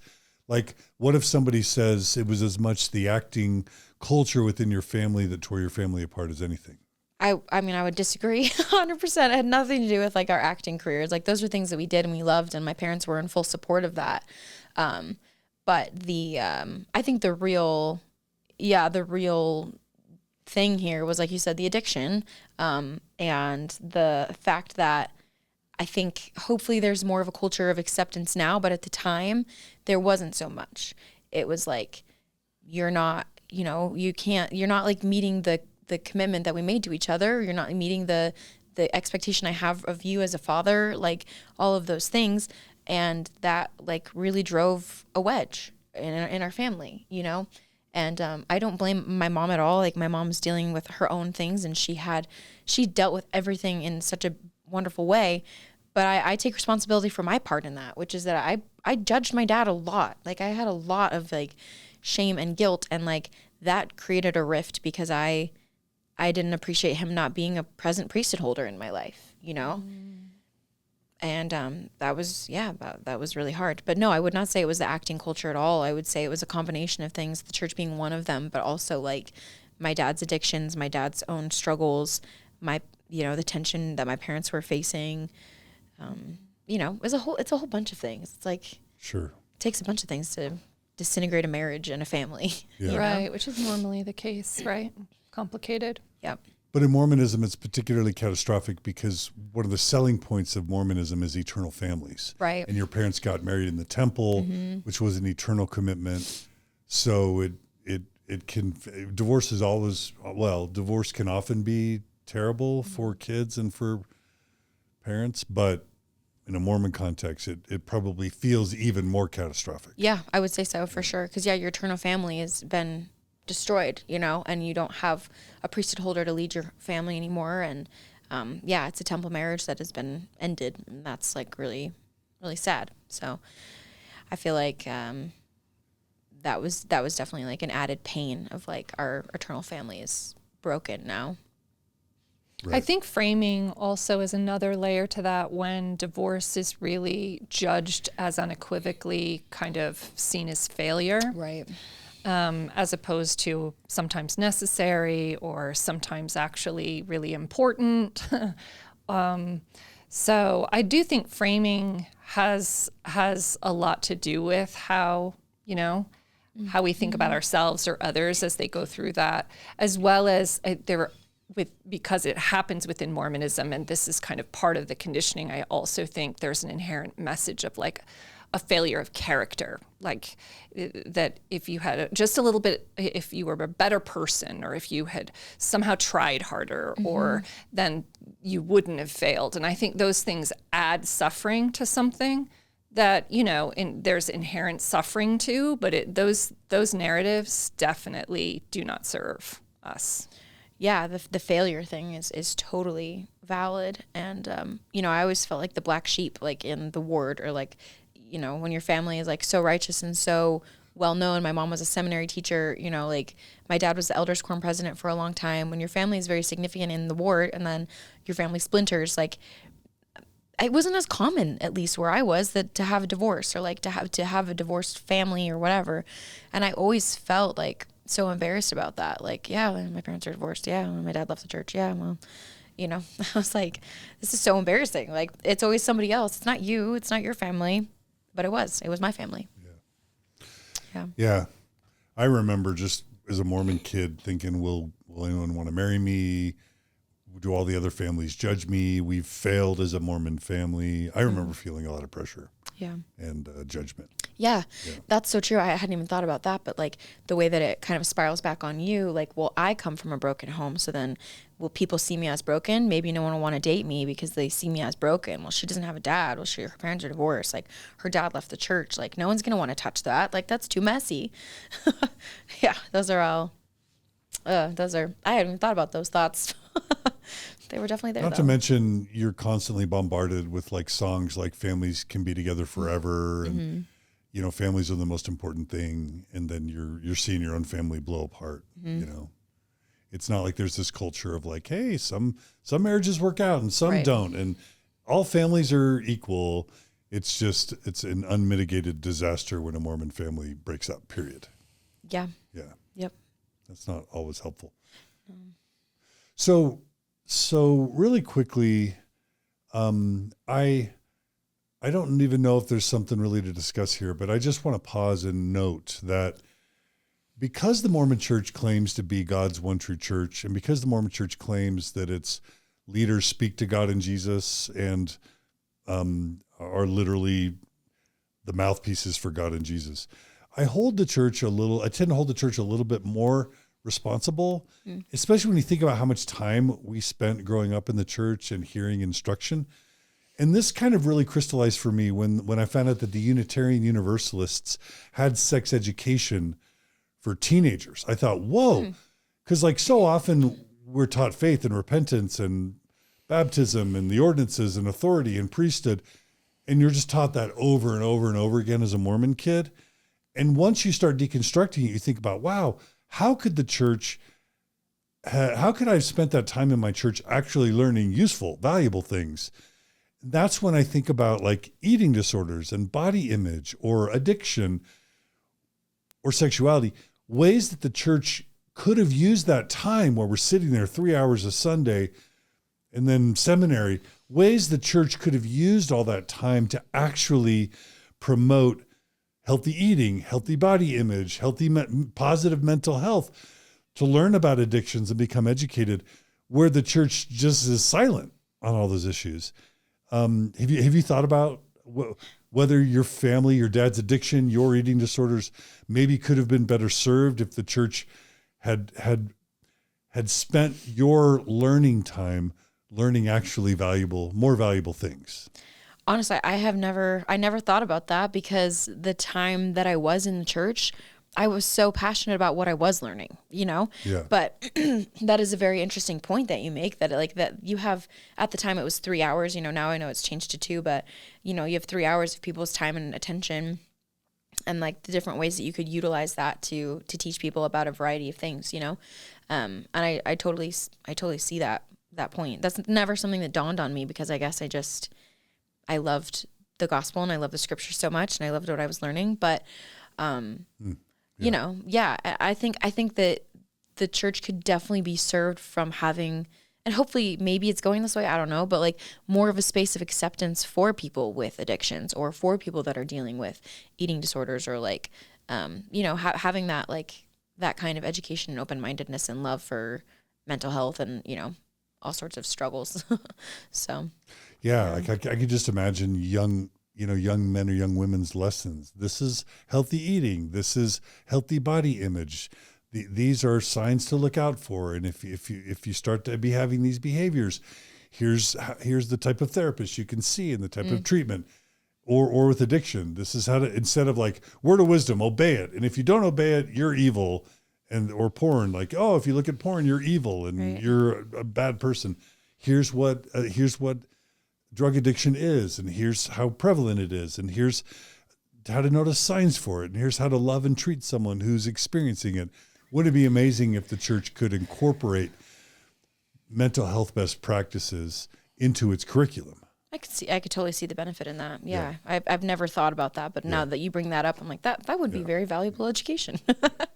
Yeah. Some might say I'm asking too much of the church. Margie. I was curious, kind of, if you're done veering back to your story around kind of, what your social world was like during this time as a teen, and if you dated at all, and experiences during that time.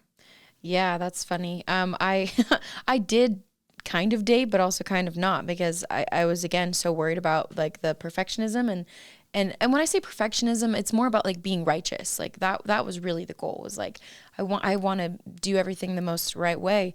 And to me, dating was like, ooh, that's a slippery slope. There was a boy that I really liked when I was 14, and like we'd gone to like some stake dances and stuff like that. And I remember it was like a stake activity, and we were going ice skating, and I like would not even let him hold my hand while we were ice skating, because that's like a threat. Yeah, it's inappropriate. Like, we can't hold hands. We're ice skating. But like, I wouldn't let him hold my hand. And there was like several other boys growing up, either in the homeschool group or like in my ward or stake or whatever, that I had crushes on. But like, I was like, the boundaries were very, very firm. I never kissed anybody. Like, I don't think I really even held hands with anyone, even after like the age of 16, which it's like, it's okay to date then, or at least that's what it used to be when I was a teenager. My dating years were like very, very like dating within the safe confines of like not breaking a commitment kind of thing. Never holding hands, never going far at all. But yeah, it's kind of funny. I never had a boyfriend. I never had, up until like my first boyfriend was after my mission. So. Oh, wow. Yeah. So kind of this typical Christian or Mormon purity culture was a real thing for you. For sure. Yeah. And whether that was like, exasperated by myself or whatever, like it was very profound for me. And I was like very, your goal was what? Just to not do anything. Like follow the For Strength of Youth pamphlet to a T. And meaning what?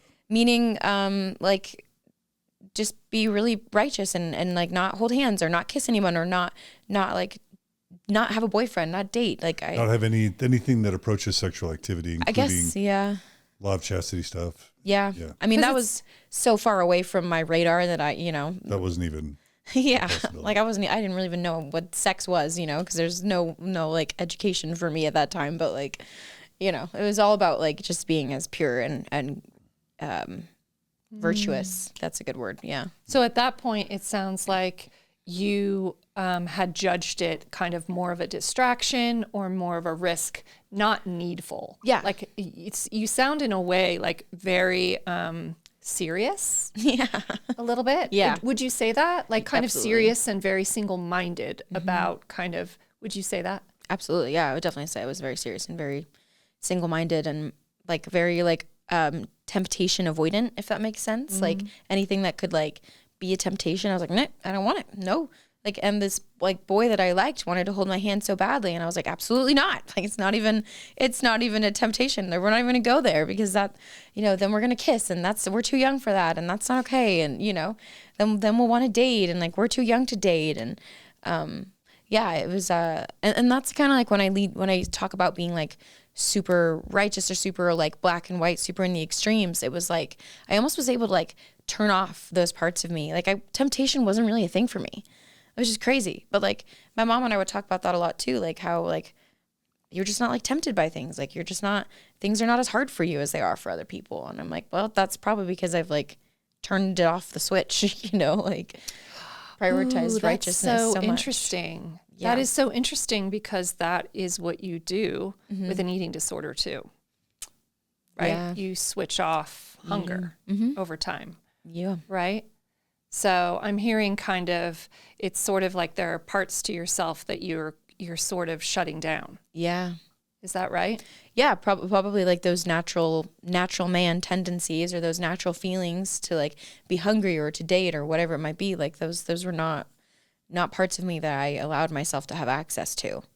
They were really shut down and very single-minded. That's a good word for it. I guess the good news is you didn't experience a lot of that purity shaming that a lot of Mormons do when they're teens. True, because that was never a temptation for me. Yeah, you just shut it all down. Yeah, it's just like, I was like, okay, dress super modest, like hide your body in clothes, like really baggy clothes, never show anything, and never hold hands, never even hint in that direction. Yeah. So I didn't really ever experience the purity shaming because I was always so pure. And to be clear, like there's loss in both those scenarios. Absolutely. So, yeah. Yeah. And the other thing I'd say, this happened to me when my parents got divorced, and then when some of my siblings started to make bad decisions from a Mormon standpoint, it super turbocharged, strengthened my commitment to the church. And I'm wondering how that was for your family. Your dad leaves, your family's like almost homeless. Yeah. I wonder how that positively reinforced your commitment and faithfulness to the Mormon church. Yeah, absolutely. Because the church was like it was a consistent thing in my life. It was like a post of like, okay, I can lean on this. The church was taking care of us financially as well. And, which I'm grateful for. And I feel like there was a lot of, the church was like a safe place for me and my family and my mom. And it definitely did reinforce my testimony. Actually seeing my dad leave strengthened my testimony, and I was like, okay, well, I believe this even more so now. And I'm even more passionate about this. And, I really relied on, Christ and the Savior to like pull me through this really difficult time with my family. And I remember one of the things I would always say is like, well, maybe I don't have this access to this relationship with my earthly father, but at least I have a relationship with my heavenly father, and that was kind of like a consolation prize for me in a lot of ways. And honestly, I found a lot of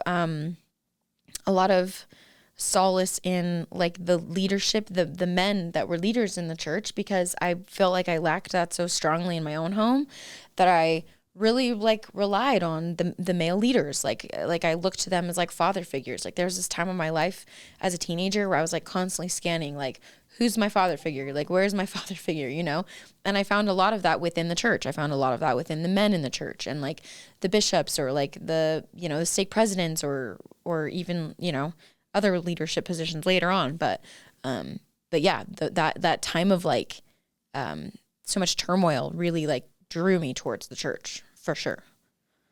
What's hard about that, as I'm thinking about your dad, is I know that addiction is often tied, at least correlated sometimes, with a loss of community and a sense of loneliness and despair and kind of self-medicating pain and distress and anxiety. I know there's a chronic pain element to it, but like losing your wife, losing the respect of your wife and kids, and then having your kids start looking at other men as their father figures. And, he made his choices, but yeah, I imagine all the kids looking for new father figures wasn't great for your dad's emotional state. I'm sure that was not easy for him. Yeah. But to be honest, he also wasn't really that present in my life at that time. So it's like, out. He really did. And, I think that probably hurts him, but also it's like, well, that's kind of the consequences. Yeah, exactly. And yeah, I know my mom did the best that she could to play both roles for us and to like be the dual parent and, to navigate that situation with grace and with love. And yeah, it's hard all around. And I didn't have this perspective when I was a teenager. Like, by the way, I was really angry at my dad and I was so like, there was so much love and like companionship between my mom and I, and like that closeness really built the anger towards my dad. And like, it's only now in these like adult years that I've been able to like, like both of my parents are so worthy of love. Like they both did their best with the knowledge they had at the time, and I can't hold that against them for the rest of my life. Otherwise I'll be walking around with anger and pain, and I don't want that. So yeah.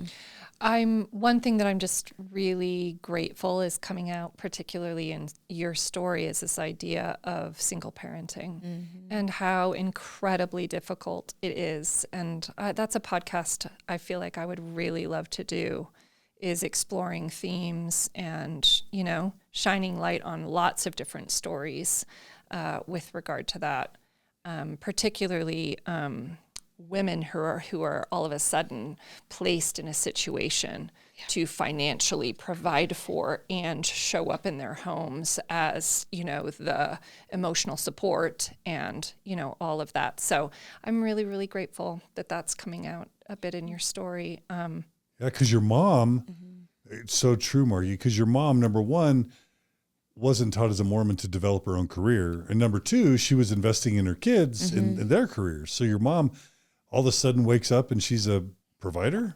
How did that work? That's exactly what happened. Yeah. My mom gave everything to us, her kids. She spent her life homeschooling us, taking us to all of our acting stuff. Like we were her life, and she didn't have a career of her own. She went to BYU Idaho for a little bit, but she eventually like dropped out because she got married and everything.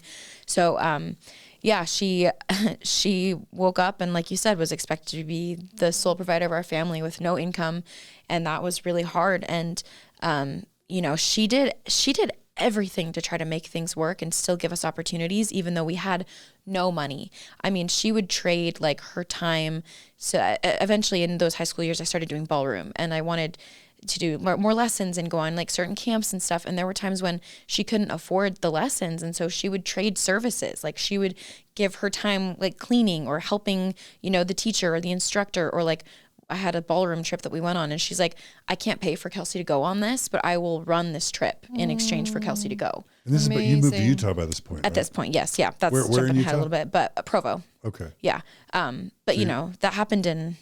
It's amazing. Yeah, that happened in Texas and when we moved to Provo. And she just, she's an incredible woman. And I have so much to thank her for that, because it was not easy dealing with that. We had, Bishop's Storehouse orders all the time and help from the church. And then when we moved to Provo, that was kind of like our opportunity to start over, and she got accepted to BYU, and she went and got her bachelor's degree in social work. While being a single mom? Yep.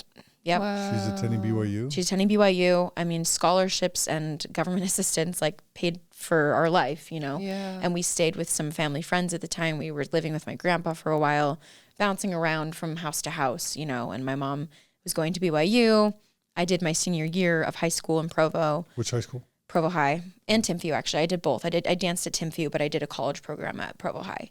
Kind of weird, but yeah, and then she eventually went on to get her master's degree, and now she's a really respected and very, very good sex therapist. She's a sex and trauma therapist. What's her name? So that we can get her clients. Annie Briner. She's Briner? incredible. Yeah, she's helped so many people and is really just an amazing She's a licensed sex therapist? She is. Cool. Yeah. Yeah, she's and she's one of the best in the field. I'm just saying. Amazing. And she also specializes in brain spotting and EMDR and other forms of trauma therapy. Yeah. Oh, so needed. Mm-hmm. Yeah. Very cool. All right. Well, if you're in Utah and you need a good therapist / sex therapist / trauma therapist. Yep. Annie Briner. Annie Briner. Yeah. Whether you're in or out of the church. Or Andy? Annie. Annie. Briner spelled how? Bryner. Okay. Yep. Got it. Yeah. All right. So if we were going to go back to kind of your timeline a little bit, I'm hearing a couple ways of coping emerging in teen years. One kind of being, because I do think eating disorders do oftentimes emerge initially from trying to cope with, painful things, right? Mm-hmm. And also this sense of kind of almost a double down when it comes to church, right? And trying to be perfect and trying to do all the things and do all the things at all the times optimally. Would you agree that feels true? And then are there any other ways that you coped that you haven't mentioned that you remember kind of really turning to during that time? And I think it's interesting because you know how we were talking with eating disorders, how you get a lot of oftentimes this positive reinforcement. Mm-hmm. You do, I think, oftentimes in church too, when you kind of are, what would we say, more vigilant, or even if it's kind of hitting scrupulosity, oftentimes you'll be positively reinforced in church and seen as super spiritual, mm-hmm. and seen as like, very, very valiant. And so you get, it's just interesting that both of those ways that you're kind of showing up are getting you're probably getting a lot of, which can be confusing, mm-hmm. I think, at times. But anyway. Yeah. No, that's so true. And that was my whole story. It was like the valiantness, like being so valiant and so righteous. And was there anything else you were going to say? Or? Yeah, just if there was anything else that really during the teen years and these turbulent times that you kind of turned to in an effort to control, stabilize, or process, hold really complicated emotions mm-hmm. that we haven't touched on. Yeah. I would say that the coping mechanism primarily was probably like the eating disorder, and then really heavily leaning into church for sure. I was so adamant about studying my scriptures every single day. My mom still talks about it to this day, like coming in and like seeing me, I've fallen asleep studying my scriptures. I've fallen asleep praying, like my whole life, I did that very like consistently. And I think the scriptures were kind of like a lifeline for me. Like I leaned into my spirituality, leaned into the gospel, even more so before I was in seminary. I had perfect seminary attendance. I did not miss a day. I also was like perfect scripture mastery. I memorized them every single year, 100%. I was the top scripture master in my class. Everybody knew it, It was just like an opportunity to how can I dive even more fully into these roles and these titles and cope with this? So yeah, like the scrupulosity is a new word for me, but it makes so much sense in the way that I was as a teenager. And just the intensity of like you said, like so many things in my life were slipping out of control, things with my parents and, like my childhood. And I even stopped acting at that time, which was really hard. And because there was so much going on with my family, I wasn't acting. I kind of switched into ballroom, and I did quite a bit of ballroom dancing in Texas and things like that. And there was just so much that I was not in control of, and I could control my food, and I could control my spirituality and like how righteous I was, and all the callings that I held, and how well I held my callings in the stake youth committee and things like that. And it was just a time of a lot of extremes and coping mechanisms. Yeah, that makes sense though. And I just want to say, sometimes we highlight some of the more difficult aspects of Mormonism, in part because the church only talks about how amazing it is all the time. And so there's no other place where the dark sides of Mormonism can be discussed. But if I'm just trying to look at your story objectively, it sounds like the church played a very positive role, both in supporting your family when it was falling apart, financially, temporarily, mm-hmm. With the community, but also giving your family you and your family a sense of identity and meaning and purpose and spirituality and morality. Yep. When things could have really gone south, right? Yeah. I mean, some people, when they go homeless, they really go homeless. It sounds like between your family and the church, the Mormon church really showed up for you and was a blessing to your family. Yeah. And that is true. And I, I think that's part of why, like, I maybe feel less anger than a lot of people that are in this position, is like the church was a positive for me for most of my life. Like, obviously, yes, there's pain with like the perfectionism, those parts of my life that I feel like were amplified by certain teachings and things like that. But the gospel was kind of a lifeline for me, you know, and like, I really like held on to it, and I loved who I was when I was in the church. I loved the gospel. It gave me, like you said, a sense of purpose. It gave me a sense of identity. It gave me a sense of meaning. And when I didn't really have a lot of other things to hold on to, I held on to the church.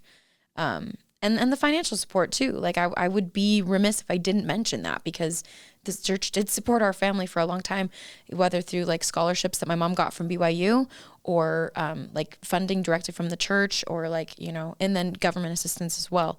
But yeah, there were a lot of ways in like which the church did show up for my family. And I am grateful for that, you know? Yeah. Yeah. So you had mentioned moving senior year, right? To, did you say Provo? Provo, yeah. So what was that like coming from? Yeah, California, I'm Texas curious culture. the difference and how that kind of hit Utah you at culture. that time, the differences, And it's not just Salt Lake, Utah. It's Utah County, That's right. which is Provo's pretty intense. Between Rexburg, Idaho, and Provo, Utah, it kind of doesn't get more intense, right? Yeah, no, I would agree with that. And not only was I moving to Provo, Utah, my senior year of high school, it was also my first year of high school ever, because I was homeschooled my whole life. Oh, such a good point. Oh, wow, man. that's big. Yeah. It was a lot. I really, truly did not know how to work a locker. And I was too embarrassed to ask anybody how to work a locker. So I just didn't use my locker my entire senior year because I didn't know how to do it. Like, I remember I was in like my first class. I ended up, because I was homeschooled, I did not like go into high school, but I did enroll into a college program through UVU, and which is like it's called distance learning, where you can basically take a UVU class at the high school campus. So that's what I did. I started taking college credits in high school. And I was sitting in this class, and the teacher passed out like a stack of papers. I was at the front of the row, and I was like, wow, I have a lot of paper. What am I supposed to do with all these papers? And I did not even realize, like, oh, you pass it back. Like, I've never been in a classroom setting to know that when you get a stack of papers at the front of the class, you pass it back. Right. So funny. Like, that was just like such a, wow, I'm homeschooled, you know, moment for me. But yeah, it was hard. It was definitely hard. I was between two schools because I did my college program at Provo High, and I decided to dance on the varsity ballroom team at Timpview. And being split between two campuses was hard because I wasn't fully able to like really develop strong friendships at either place. You know, you always see movies about like kids eating alone in the hallway, and I had no frame of reference for that until I lived it, you know.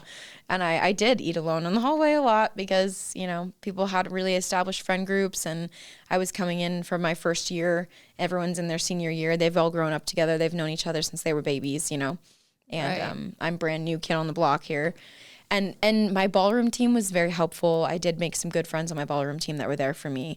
And I did find like a somewhat of community there and in some of my college classes. But it was definitely a lonely time. Yeah, it was hard. And with so much change. Stuff. Yeah. And still, I was 17 at the time, so there was still visitation. I still had to fly back to Texas to see my dad and to deal with kind of the stressful situation with that whole dynamic that I don't want to get into. But yeah, that was really hard. So oftentimes parents aren't allowed to move out of a state if the other parent is still in the state. They just kind of have to stay together. So your parents must have worked something out there. And that, to my dad's credit, despite all the pain and everything that was happening then, that was because my dad wanted me to have an opportunity to do ballroom on a high school team.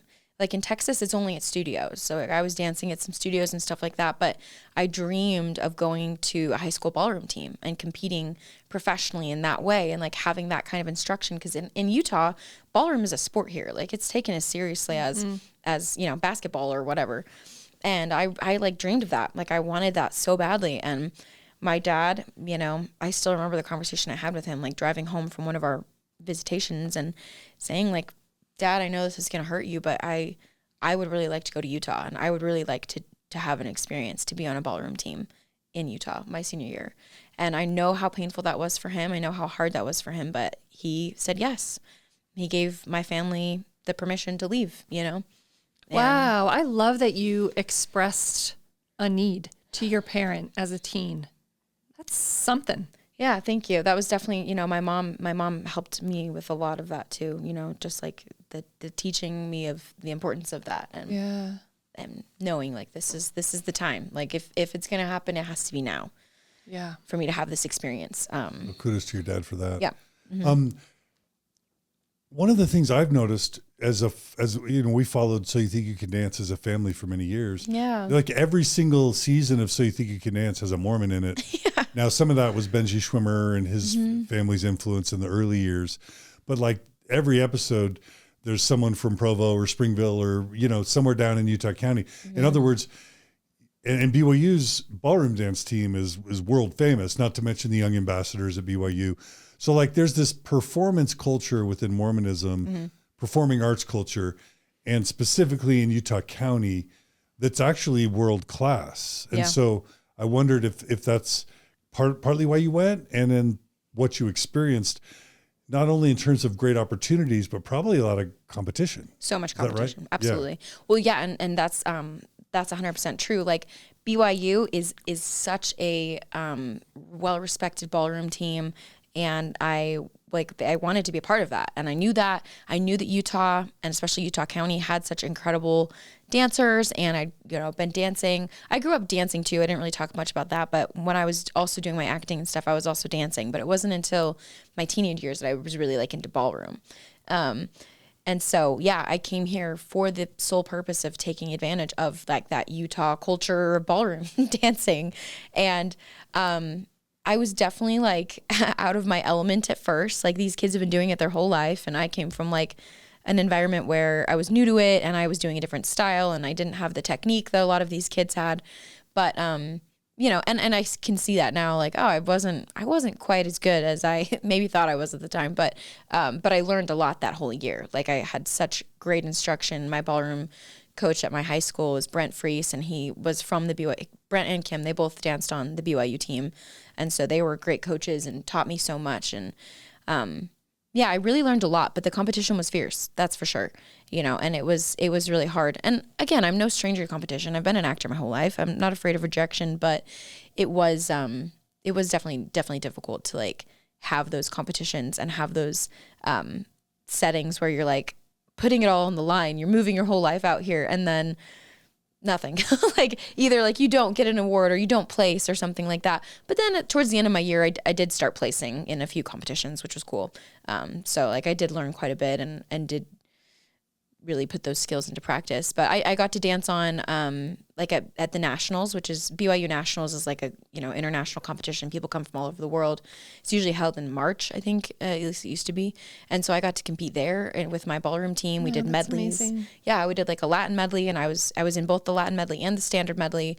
That was super cool, like a really powerful experience for me. And I can't remember now, but I think we took second out of all the medleys, second or third, which is pretty good compared to like all the teams. And I was excited about that.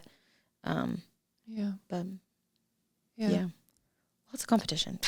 These kids are so good. Like I said, they've been doing it their whole life. And I'm just like waltzing in this like Texas girl who's like, hey, I'm here. And, there was definitely a learning curve with all of that as well. But Utah does have incredible dancers. Cool. Okay, so now we're getting around high school graduation point, and then trying to decide what to do. There's try and pursue acting or dance. There's potentially a mission. There's going to college. So how did you make your decision about what's next? Yeah, well, I was at UVU for that college program, so I stayed at UVU for like a year because I was able to just move on to campus. So I did that after I didn't actually even technically graduate high school. I always say I graduated. I didn't really, I don't have a high school diploma, which is funny. But I started going to UVU, and then I remember I was so stressed out about UVU or BYU. Like, which is it going to be? I'm already in UVU, but like I've always dreamed of BYU. BYU has the prestige. BYU has the higher level of education. It's the church's school. I want to be at BYU. And I wrestled with that decision for months. Like, do I stay where I am or do I go there? And I mean, I'm a little ashamed of it now, but I picked BYU because I thought it looked better. I was like, this is the most impressive school, and I got accepted. I Wait, have I to don't go. get. So I think of BYU as being highly competitive. Yeah. We like to call it the Harvard of the West when I was there. Yeah. How does somebody who's been homeschooled, who didn't graduate from high school, get into BYU? Well, when you have a certain amount of college credits, you can just transfer. Oh. So I was a transfer student. I didn't go in as like an incoming freshman. You didn't need a high school diploma even? Nope. Wow. I had like 34 college credits or something like that. And I had a 4.0, of course, because of who I was. I had a 4.0 GPA, so they took me very easily. And, I did all the essays and all the extracurriculars, and I have had somewhat of a different life. And I think that was interesting to them. Oh, right.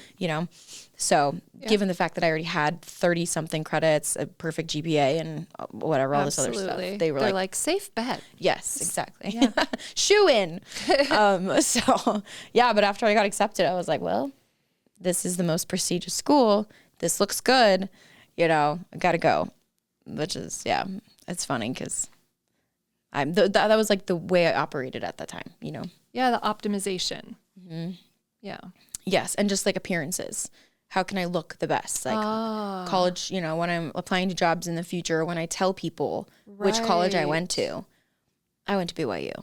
Well, there's no shame Right. for picking reputation as part of why you choose a college. I Okay, mean, that's fair. plenty of people do that. Yeah. I think most people do that. Okay, Who care about their future. yeah. And I think being in industries, like your experience being in dance and acting, and, you probably came upon that in a really, in a way that was honest and experiential. Yeah. Right? That these things can make a difference in very real ways. Mm-hmm. Yeah. Yep. Yeah, it's just funny. I think about like that, the logic of my, 17, 18-year-old self. And it was solely about like the appearance of, the education was also a nice bonus. The fact that BYU is such a highly esteemed school for the education. And I wanted that too, but I was definitely motivated by, reputation and the way that it would look. Yeah. Yeah. But, so I did choose to, I did a year at UVU, or maybe like a semester at UVU, and then I transferred to BYU. I did a semester or a year at BYU. And then I lived in YView in the college dorms. It's like my first college apartment. And that was when all my friends were getting mission calls. I was 18, almost 19. And I felt very strongly like I need to go on a mission. Like for sure, I need to go on a mission. Now, was this after the Thomas S. Monson lowered the age? Yep. Okay. I was actually part of like kind of the first wave of like sister missionaries that after the age was lowered to 19. 19 for sister missionaries from 21. Yes, exactly. And then there was like that wave of like all the sister missionaries going on their mission. They shortened the time in the MTC because there were so many sisters, like influx. I think it used to be like, how many weeks? Like 3 weeks or 6 weeks in the MTC, and then it like dropped down to 12 days if you were English speaking or whatever. So I was a part of that whole like transition. So I turned 19 in March, and I put in the request for a mission call and everything, and got my mission call to Birmingham, Alabama. Roll Tide. Where'd you want to go? I wanted to go to like Europe. I wanted to go overseas. All my friends were getting these super cool mission calls. Like one of my friends got called to Brazil. Another friend got called to France. Other friends were like going to, Canada, or like, I don't know. I was just like, and I got called to Alabama. Now, to be fair, the South, especially that part of the South, can feel like another country. Exactly. Totally. And that was, again, my perspective, having never been there, and like just compared to all the cool things that my friends were doing. And I was like, oh, I'm staying in the States. All right. Okay. But yeah, that's so true. It really did feel like it feels like another part of the country for sure. Like another place. And, Alabama has its own like set of cultural things and beliefs and food and lifestyles and things like that. But I'd be lying if I said I wasn't bummed when I opened my mission call. I was like, what? I wanted to go to Paris. Like, I wanted to go to England. I'm like, send me to Spain. I don't know. But yeah. Okay. And why did you want to go on a mission? I know it's an obvious question, but why did you want to go on one? Yeah, I think at the time I felt so strongly like it was what I was meant to do. And I felt like this is what's right for me. Like I want to serve the Lord. I want to serve the gospel. I want to spread the gospel. I want to bring souls to Christ. And I feel like this is like the most worthy, like virtuous thing I could do, you know, with at this place in my life. And it was like a sense of nobility. It was a sense of calling. It was a sense of like purpose. And there was no question in my mind, really. Like as soon as that age changed and that announcement was made in general conference, I knew immediately, like, oh, I'm going on a mission. And at the time previously, I didn't know, because the age was 21, and you know, I'm like, well, maybe I'll be married by then. But as soon as it dropped down to 19, I was like, all bets are off. I'm going on a mission. It was no question, because of course the version of myself that I was, like, I was already so devout and so passionate and so faithful that there's no other decision I would have made, you know? Right. That was it. Can I ask you a question so in some of the interviews we have done, you know, people have expressed a little bit when, let's just say they've been human growing up, but let's say they feel like they have in some way interfered with their own worthiness, or being judged as like, you know, the most valiant ever, that oftentimes what they'll try to do as a response to that, right, is to sort of do everything they can. From there on out, it's sort of like, well, I failed there and I have a black mark. So from, you know, here forward, I will be on the maximization and almost like a redemption plan. Like I have to be redeemed for this, or, you know, whatever. And it can be personal things. It could be family, like the fact that now you're coming from a place of like, okay, well, I don't have this idea of an intact family that the church would. Was that part of, you know, the way you were thinking at the time when you were making these decisions that you remember? Or was it really more just around straight up kind of perfectionism and that being kind of the drive? That's a great question. And I don't know if I fully remember. I mean, I think it was maybe somewhat of like a consolation that I could make, you know, for my family, and like the way that, yeah, my family was not the idealized version. But I really truly think at the time that I was just so motivated by my own beliefs, my own passion, my own desire for, you know, righteousness and being the best saint that I could be. And also, like, I truly, genuinely loved the church. I really did. And so for me to be able to, like, have this opportunity to spread the gospel and share it with everyone I knew felt like, well, what else would I do with my life, you know? Yeah.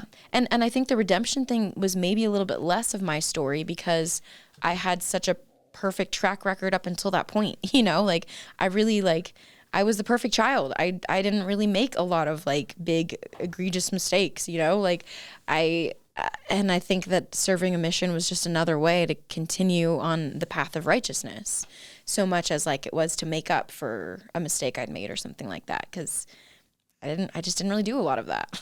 Yeah. Makes sense. Yeah. Yeah. Well, if you're really believing in the Mormon church, and if you're super orthodox and perfectionistic, a mission is a very natural step, especially when the church sort of opens the floodgates and says all worthy young women should become missionaries. Yeah. Yeah. Yeah. It was just the natural step for me. It was I truly wouldn't have done anything else. Yeah. And I believed it was the best thing for me. Yeah. So I did, you know?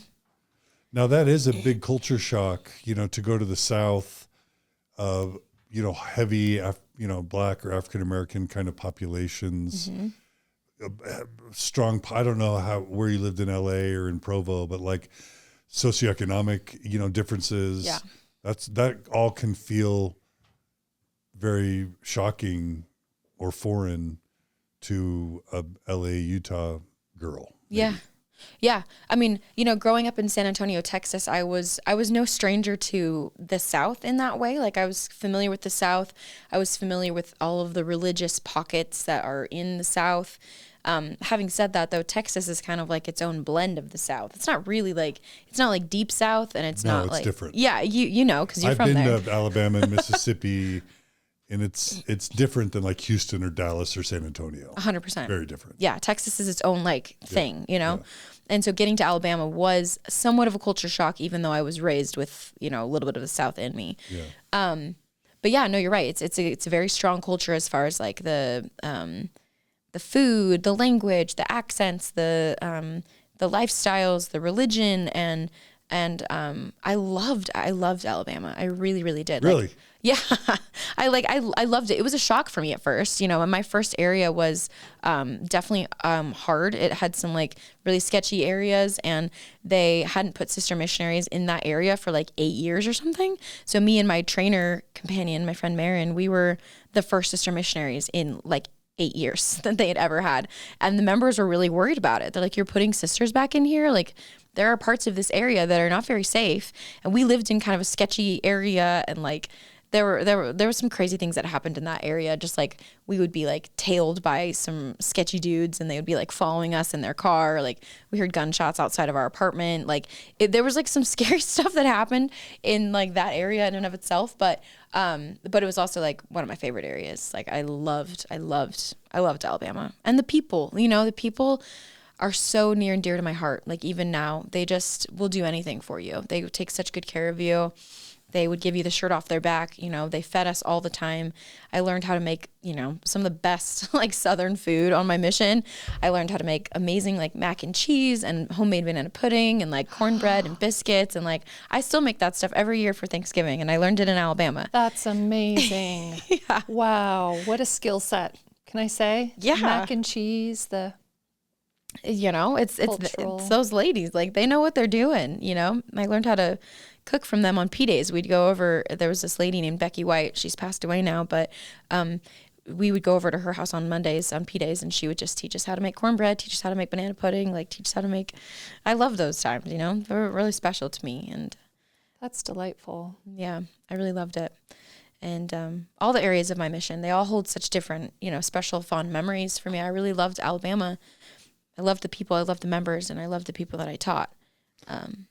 So one thing that's always kind of alarming to people who live outside of Utah or Mormonism or Idaho learn that a Mormon can oftentimes graduate from high school having never really met or known a black person in any meaningful way. Now, I know you were in LA, or San Antonio, that might not have been your experience, but even so, Mormonism has these teachings, historical teachings around black skin being a curse from God. Native Americans have brown skin from the Book of Mormon because God cursed Native Americans with dark skin for their wickedness. So we've got all this culture and kind of racist doctrine and theology around dark skin being a curse from God, basically, in one form or another. And then we've got our history in the Mormon Church of the Mormon Church denying full membership status, denying the priesthood, denying even temple ceilings from people of color prior to 1978. Mm-hmm. So when you're going to Alabama to teach Mormonism, you've not only got an awareness of that, but then you might also have people saying, isn't your church racist? Didn't your church keep black people as second-class citizens? Mm-hmm. So how did you experience race and racism, and how did you deal with Mormon theology and doctrine and its history in the South too? South. Like geographically, there's a nation's history as well coming into play. Yeah. How did you deal with that? Yeah, I mean, I would say that I witnessed more racism, like firsthand, seeing a white person, you know, treat a black person differently in Alabama than I've seen in a lot of places, you know. And there is so much historical significance, and some of the areas that I was in, like I went to Selma, I walked across the Edmund Pettus Bridge, you know, like really, and I was in Montgomery, and like all of those, you know, really powerful places, and Tuskegee, and it was a powerful learning experience for me as a white person to be able to observe that and observe the pain and observe, like, you know, these really historical places, and also to still see the places where it is still happening and still alive. Yep. That's hard. Yeah, to be like a white person walking into these communities, and like you deal with a little bit of like the white savior complex, you know, and you're like, I'm coming here to teach you the gospel. But like, there's so much, like you said, there's so much history there that it was a tough thing to navigate. And, the issue of race is so complex and delicate. And I always want to be delicate when I talk about it, but, I don't know that I ever had somebody say to me, your church is racist, because I think whatever knowledge people outside of the church have about the church within Alabama, I don't really know that not too many people had done their research, I guess, like to know those details about, like people of color and the church's background. I do know that there were moments where like we would be in certain neighborhoods and things like that were predominantly like people of color, and then to have like these kind of like white, goody two-shoe Mormon girls walking in was kind of like, probably offensive, and like, what are you doing here? Like, don't act like you're here to save us or whatever. And that was definitely like an interesting thing to navigate, and I have more perspective on it now than I did at the time, of course, but yeah, it is very much I don't know how to describe it. It's just, there's a lot of tension there between religion and race and all of those things. So did you have a lot of converts? Did you baptize a lot of people? Did you enjoy teaching the discussions? How did it go? Yeah, I loved it. I mean, again, back to the whole like scrupulosity thing. Like, I was a great missionary. I really worked hard, and I trained a missionary. I was a sister training leader for like half of my mission, which sister training leaders are kind of like the leaders in the mission. For anyone who's not familiar, you have like your zone leaders, and then like the female version of that would be like the sister training leader. I did that for a long time. I did baptize quite a few people, which I mean is funny because that used to be like a badge of honor, but yeah, I really, my mission was a very like impactful time, and I worked really hard, and it was super hot and like sweating all the time, and we're like biking in like 100+ degree weather, like in our skirts, and my like skirts getting caught in my bike wheels, and but you're like, no, I'm doing it for the higher good, and biking to appointments after appointments, and we would street contact in Walmart all the time. Like, I don't know what it was about our mission, but like Walmart was always the place to go. It was like, well, we need to make X amount of contacts and stuff, and it's so hot outside, so we'll go inside, we'll go to Walmart. And I was a pro at like drumming up conversations with people in like the soup can aisle.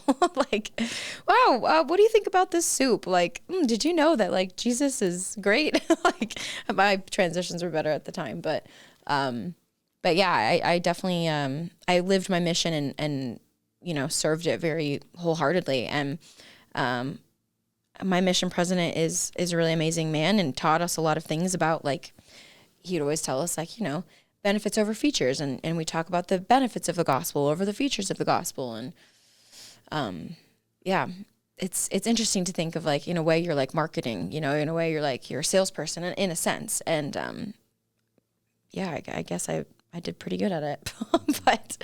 but I really loved it too. And that's like where it came down to. It was like I started having like these experiences, and I don't know like how deeply you want me to get into that, but yeah. Okay. So you mentioned that maybe some cracks or questions in your Mormon faith started to develop on your mission. Yes. Yeah, please talk about that. Okay. Yeah, because as much as I loved my mission, and it was such a time of like growth and learning, and I cared so deeply about it, it was also when I started to have like some questions. It was in my second area actually, and in that area specifically, we were surrounded by so many people of different faiths. Like, there was like Church of Christ, there was Pentecostal, there was Jehovah's Witness, there was Baptist, there was Methodist, there was Catholics. Like, there were pockets of religion everywhere in Alabama.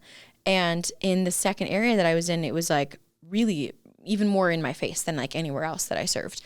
And I started like feeling really conflicted about the fact that I'm telling people I have something else to offer you when they seem like they're good. Like, they seem like they've got it. Like, they've got Jesus, they've got the gospel in their form, and they're really happy. And I struggled with that and bumped up against that quite a bit in my second area, where I would tell people like, well, I have more. Like, I have more for you. I have the Book of Mormon. I have the fullness of the gospel. We have the priesthood. And I was met with quite a bit of resistance from those people saying like, well, I don't understand why you think you have more. Like, I'm already doing really good. I'm already really happy. And in fact, I remember a time when I was teaching somebody and I had said to her, you know, hey, we believe that families can be together forever, and that in the temple, your family can be sealed and you can be with your family after this life. Like after you all die, you can be together forever. And she looked at me and she was like, I already believe I'm going to be with my family forever. Like, I don't need a temple for that. You know, that's already a belief I have, that I'm going to be with my family. I don't believe in a God that separates families after they die. And I had never thought of it that way before. Like, truly, that the belief of the temple and the significance of it is predicated on the belief that God separates families in general. And it was like a mind-blowing experience for me, truly, that I was like, oh, why would God want to keep families apart anyways? That's interesting, because a lot of people are not going to have access to this temple, right? Like, a lot of the families and a lot of the billions of people that have lived, and of course that's why we do temple sealings. I'm like rationalizing all of this in my head as a missionary, but like, a lot of people are never going to be able to do this, and so a lot of people are never going to be with their families. Like, interesting, you know? And as a missionary, you're like, okay, well, push it down, explain it to myself as a missionary, teach myself as I would teach an investigator, keep going. But yeah, that rattled me. And even if people have their, Mormons do baptisms for the dead in theory, so that people can have the chance to accept the gospel in heaven, to then have their endowment work done, and then have their temple sealing done, so that they can eventually make super special VIP, celestial kingdom heaven, and become gods. But anything short of the celestial kingdom, according to Mormonism, you're not with your family. Right. Somehow God, the implication is that God just keeps you away, almost like magnets that repel. It's like, oh, wait, you're terrestrial or celestial kingdom, which is most of God's children. You are forbidden from being with your family. You're kept away from your family. It's almost like they'll put one of you here and one of you there and one of you over there, and you can't get together. That is the teaching. That is, yeah. That's definitely, like, if you're in separate kingdoms, then I don't know that you would be able to be with your family, you know. But the overwhelming majority of God's children in heaven will not be allowed to be with their spouse, with their children, with their parents. Right. You're kept separate from them in heaven. And some would say that's not heaven, that's hell. And that's the irony of being a church that's known to be about families, right? Because the reality it's a church that's breaking up families in heaven. Yeah, the majority of the people aren't with their families. Yeah. Whereas many Christians are like, wait, I'm going to be with my family in heaven? Exactly. Because God's not going to keep us apart. Yep. Yeah, and that's what she said to me, and I was like, wait, what? I was like, this had never dawned on me, because I believed so strongly about, like, families are going to be together, and in order to be with your family, you have to be in the celestial kingdom, and you have to be sealed, and, like, that's so important. And like, that really rattled me, among other things. Like, I would teach an investigator, and she would say, like, oh, well, at my church, I think she was like Pentecostal or something, and she was like very big into like speaking in tongues and things like that. And she would tell me about experiences at her church that she'd witnessed for herself, about her pastor like healing a woman's ankle, or like someone who was injured. And I struggled with that so much, because I was like, how did he do that? Like, how is that? Either she's lying to me, or you don't need the priesthood to make miracles happen. And I don't understand that, because I've only ever believed that, like, you have to have the priesthood to perform miracles like that. Again, as a missionary, I like rationalize at my brain. I'm like, okay, well, faith still matters. Prayers still, God recognizes faith. God recognizes prayers, whether they're from someone with the priesthood or not. But it really confused me. And I ran into that over and over and over, like people experiencing these miracles without the priesthood and without the fullness of the gospel. And I was like, how is this possible? You know? Because if a Black Pentecostal woman can heal someone with their faith, it begs the question, why do you need male priesthood with anointed oil and a special priesthood blessing with authority? Why do you really need it? If you just have enough faith, you don't really need it. Right. Yeah, it was very concerning for me as a missionary to come face to face with these situations and be like, that goes completely against what I believe and goes completely against what I'm teaching you right now. Like your very experience invalidates the lesson I just taught you, you know? And I just didn't know how to reconcile that. I was like, like, how do I get around this? You know, like this, it just happened. That happened so much. Like people having these incredible experiences in their church with their belief system, speaking in tongues, like, you know, falling on the floor, really being consumed with the Spirit as they saw it. And I'm over here saying like, that's not possible. You can't be, that's not how you feel the Spirit. This is how we feel the Spirit. That maybe like is good, but this is more good, you know? And it was like, I was like very, I don't know, what's the word? Like the cognitive dissonance of being like a missionary and being very faithful and like so diligent, but then also like, yeah, rationalizing all these beliefs and things like that. So plus you've got the Article of Faith, the Mormon Article of Faith that Joseph Smith himself wrote that said, we believe in the gift of tongues, prophecy, revelations, visions, healing. True. And you see Pentecostals, I'm channeling my friend Chris Thomas here. You're seeing Pentecostals living one part of professed Mormonism better than Mormons, right? Right. Yeah, that's an interesting thought. Yeah. That didn't occur to you? No. Because for me, I asked that question. I'm like, wait a minute, what about the speaking of tongues? And they're like, oh, no. That's not what those Pentecostals do. It's that you learn a language faster as a missionary than other people would normally, then you would normally learn that language, right? That's what it was always told to me, which is why I didn't question that, I think. But that's not, when Joseph Smith said gift of tongues, he meant Pentecostal spiritual gifts of tongues. That's been reinterpreted by modern Mormon apologists. I don't know if you know that. I didn't know that. Yeah. Early church members spoke in tongues like Pentecostals do now. That just got filtered out. Interesting. Yeah. So it sounds like on your mission, you're being challenged in your experiences with people that you're teaching. You're actually experiencing a different reality through them. So my question is, were you able to talk about this to your companions, or were you feeling quite alone and isolated? Yeah, I didn't talk to my companions about it. I didn't talk to anybody about it. I don't think I talked to my mission president about it either, because there was also some shame with that. Like, I'm here representing Christ. I'm here, like, his name is literally on my badge, and I'm over here like having second thoughts about the lesson I just taught, you know? And I was kind of mortified about that. Yeah. I was also going through a time where I was training a missionary, and, you know, it was my job to like teach her all the ways of being a missionary, how to be a good missionary. And I was like, I can't, there's no way, you know, I can't like unload this like faith thing that I'm dealing with on her. Like, she just got here, you know? So no, it was a very private struggle. It really was. And I dove into the scriptures deeper. I dove into preach my gospel deeper, and, you know, just tried to kind of like placate my mind with these things, you know, and like the teachings that I already had. But those things rattled me. They really did. And I still kept on. I still like was a very faithful missionary, but like they were popping up, you know, the whole time. And it was very, not just in that area, but in all the other areas. And it's also really hard for me when I sit there and see the way that like sometimes you go to like certain churches, and the way that they worship is so different than the way that like the LDS church worships. And I would think to myself, like, that's not right.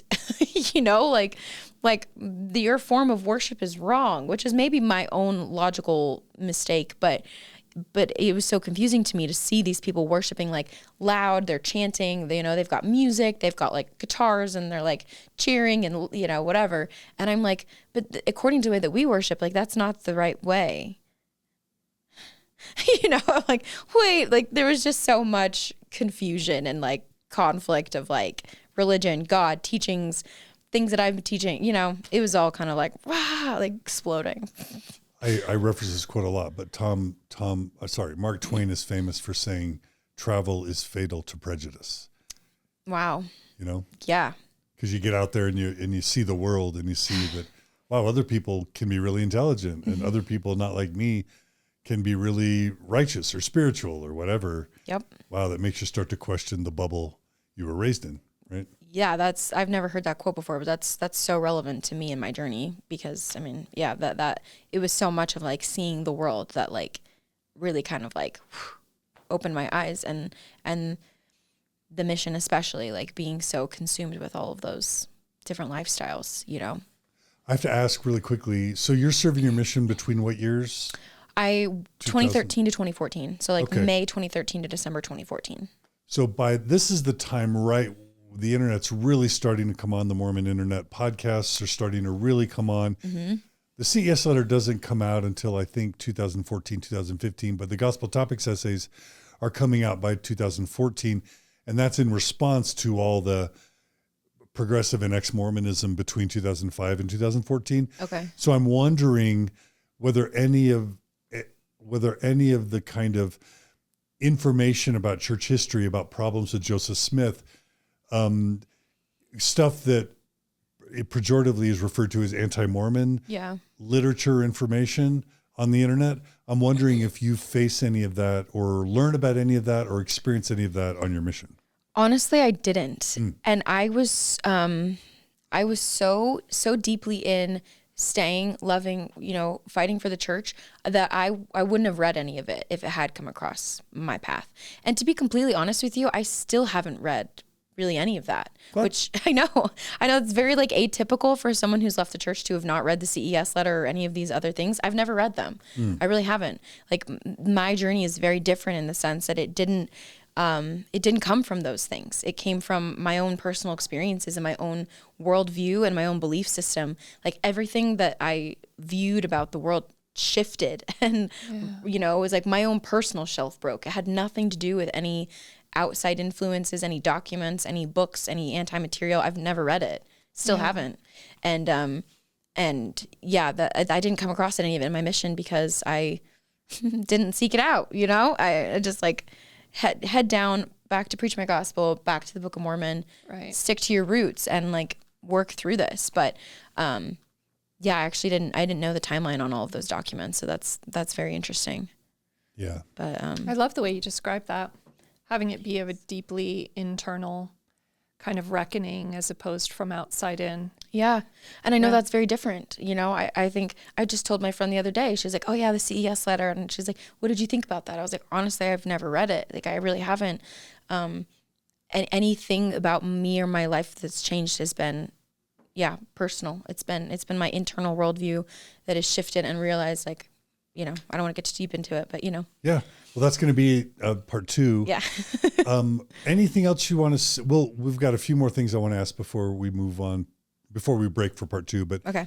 Anything else about your mission you want to say, or do you feel like you kind of captured your mission experiences? Yeah, I think that was most of it. You know, like I really want to make sure I'm true to the fact that like I did love it. And I think, you know, for those of my friends who listen to this, my mission companions will listen to this and know like I loved it so deeply.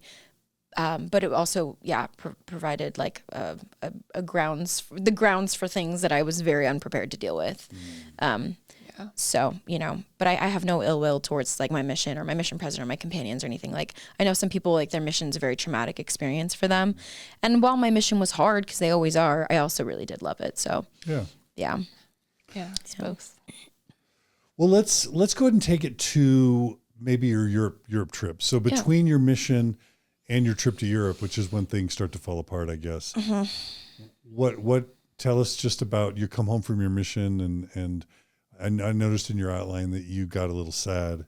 What was that about? Yeah, I just love my mission so much. Like, again, this whole old identity that I had of like, how into this thing can I be? How committed to this thing can I be? How all the way? And so my mission was that I was all the way. And then coming home, it gave me a sense of identity. It gave me a sense of purpose. I was very like respected in a sense, you know, and then I came home and I was like, just back to Kelsey, like just Kelsey, you know, and I was heartbroken over that. Like I cried for days and I didn't even want to like get out of the car when I got home. I just like sat in the car and cried. And I remember my mom saying how much that actually really hurt her, but like, I just was devastated to leave my mission. It just, you know, it really made, like, gave me so much. And, you know, and I really struggled with the idea of like, okay, well, I'm home for my mission now. So the next steps are you have your exit interview with your mission president. Like, what does he say? You know, it's the same thing they always say, like, okay, now go find a righteous husband and, you know, like start a family and, you know, like live your life and do those things.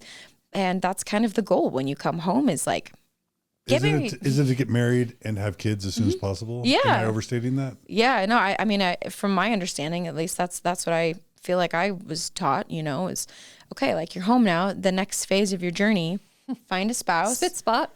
Get married. Yeah. And you're how old? 20. I was 20. Yeah. Yeah. I wanted to be married though. Like at the age of 21, I was like, okay, I came home in December of 20. So I was going to be 21 in that following March. So my goal was to be married by the time I was 22, start having babies or get married while I was 21 and then start having babies while I was 22, be done having babies while I was 25. Wait, when was this your goal? When was this? Like at the end of my mission. Really? Yeah. Yeah. That was like my still holding pretty tightly to that kind of formula. Yes. Okay. What happened? I don't know what happened. Failed. I failed. Yeah. It was so hard for me because I was like, this is such a valiant desire. Why am I not meeting anyone? So what happened? Why didn't you meet? Why didn't you just go back to BYU, date up a storm, get engaged and get married? Well, I mean, I did go to BYU and I did date several people, but like none of them ever worked out. Like it was never the one. And I like had my heart broken a few times and like, was always so devastated by that. Like I want to find a husband. I want to get married. I want to have kids. This is such a valiant desire. And I remember praying and like asking God, like, please, like why all of my friends are getting married. All of my friends are getting married. They're all having babies. That's what I want to do. Like, why am I not finding my person? I'm at BYU. Like, I'm at the Lord's University. Everyone gets married here. Like, everyone finds their person here. Why is this not working out for me? I'm guessing there were guys that wanted to marry you. Yeah, I mean, there were, like, you know what I mean? It's like there were guys that were interested in me that I wasn't interested in. There were guys that I was interested in that weren't interested in me. It's like the classic dating. Sometimes it just doesn't match up, And there were, guys that I broke up with and guys that broke up with me. It's just like, it just never found it. I never found the person. I never found my one.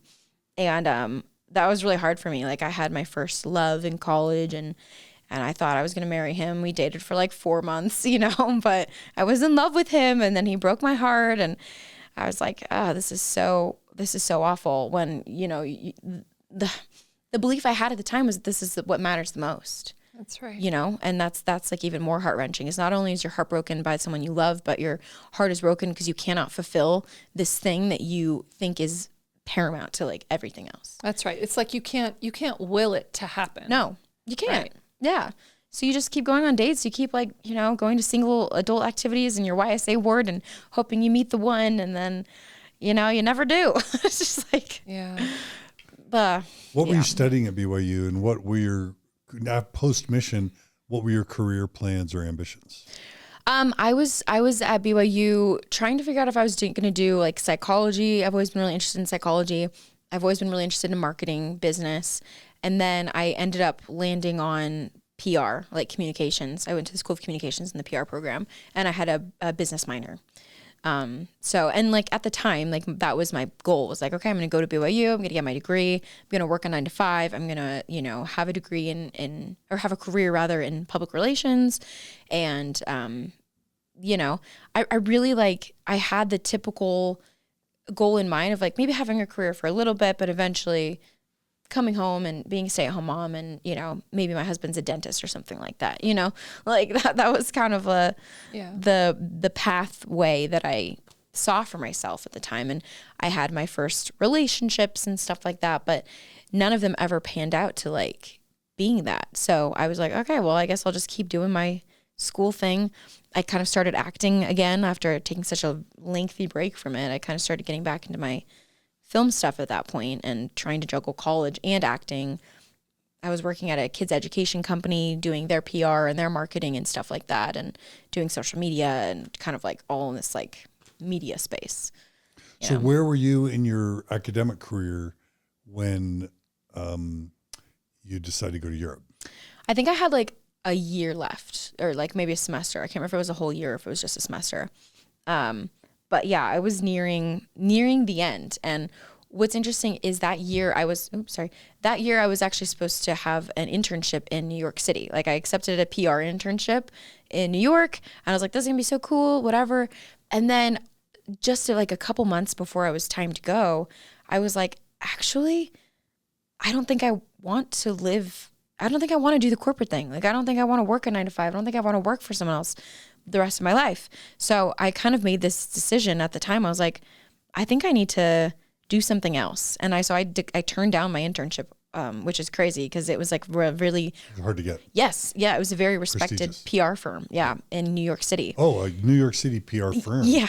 Oh, wow. Yeah. Really? Like, it would have been super cool. But like, I knew ultimately that was not where my life was going at that point. 'Cause I'd kind of like picked up acting again, rekindled my passion for that, for music. I started doing like music a little bit more professionally and stuff like that. And I was like, I don't think this is where I'm headed. So I turned down the internship and instead I did a 5-week backpacking trip to Europe. Wow, look at that. Yeah, me and my friend Bristol, we went over there and it was my first time out of the country besides Mexico. I'd gone on like a cruise to Mexico, but this was like my first time like in a completely different, part of the world on my own. Like no parents, no nothing, Wow. We're just like dropped ourselves in London for like, 5 weeks. Yeah. Right? And that's going to be our cliffhanger because that's going to be where your Mormon journey takes a turn. Yes. Is that right? Yeah, that's kind of where the shelf breaks. Okay. But can I just say, like, impressive for you in that moment to actually do a little internal connection and say, because I do think that is something that internship would be sought after, seen as success, seen as where you kind of talk about that earlier, like feeling a little bit sensitive or aware that you chose BYU for. Well, that's a similar kind of thing. And for you to have the presence of mind to say, I just don't think it's a match for me. And then to pick up and give yourself a little moment, a little space. I'm just all over it. Thank you. That was the start of my self-reflection journey, I guess, my healing. Love it. Thanks. Well, Kelsey Edwards, this has been really fun to spend 2.5 hours to kind of hear the first part of your Mormon journey. We really appreciate all you've been willing to share. And I'm super excited for the Cafe Rio that's on the table. No paid endorsement. And I'm really excited to then also get into part 2, where we learn how a super Orthodox, faithful return missionary just a few years ago starts to question, without any CES letter, Mormon stories, faith, like none of it, church history kind of stuff, how your faith can go askew.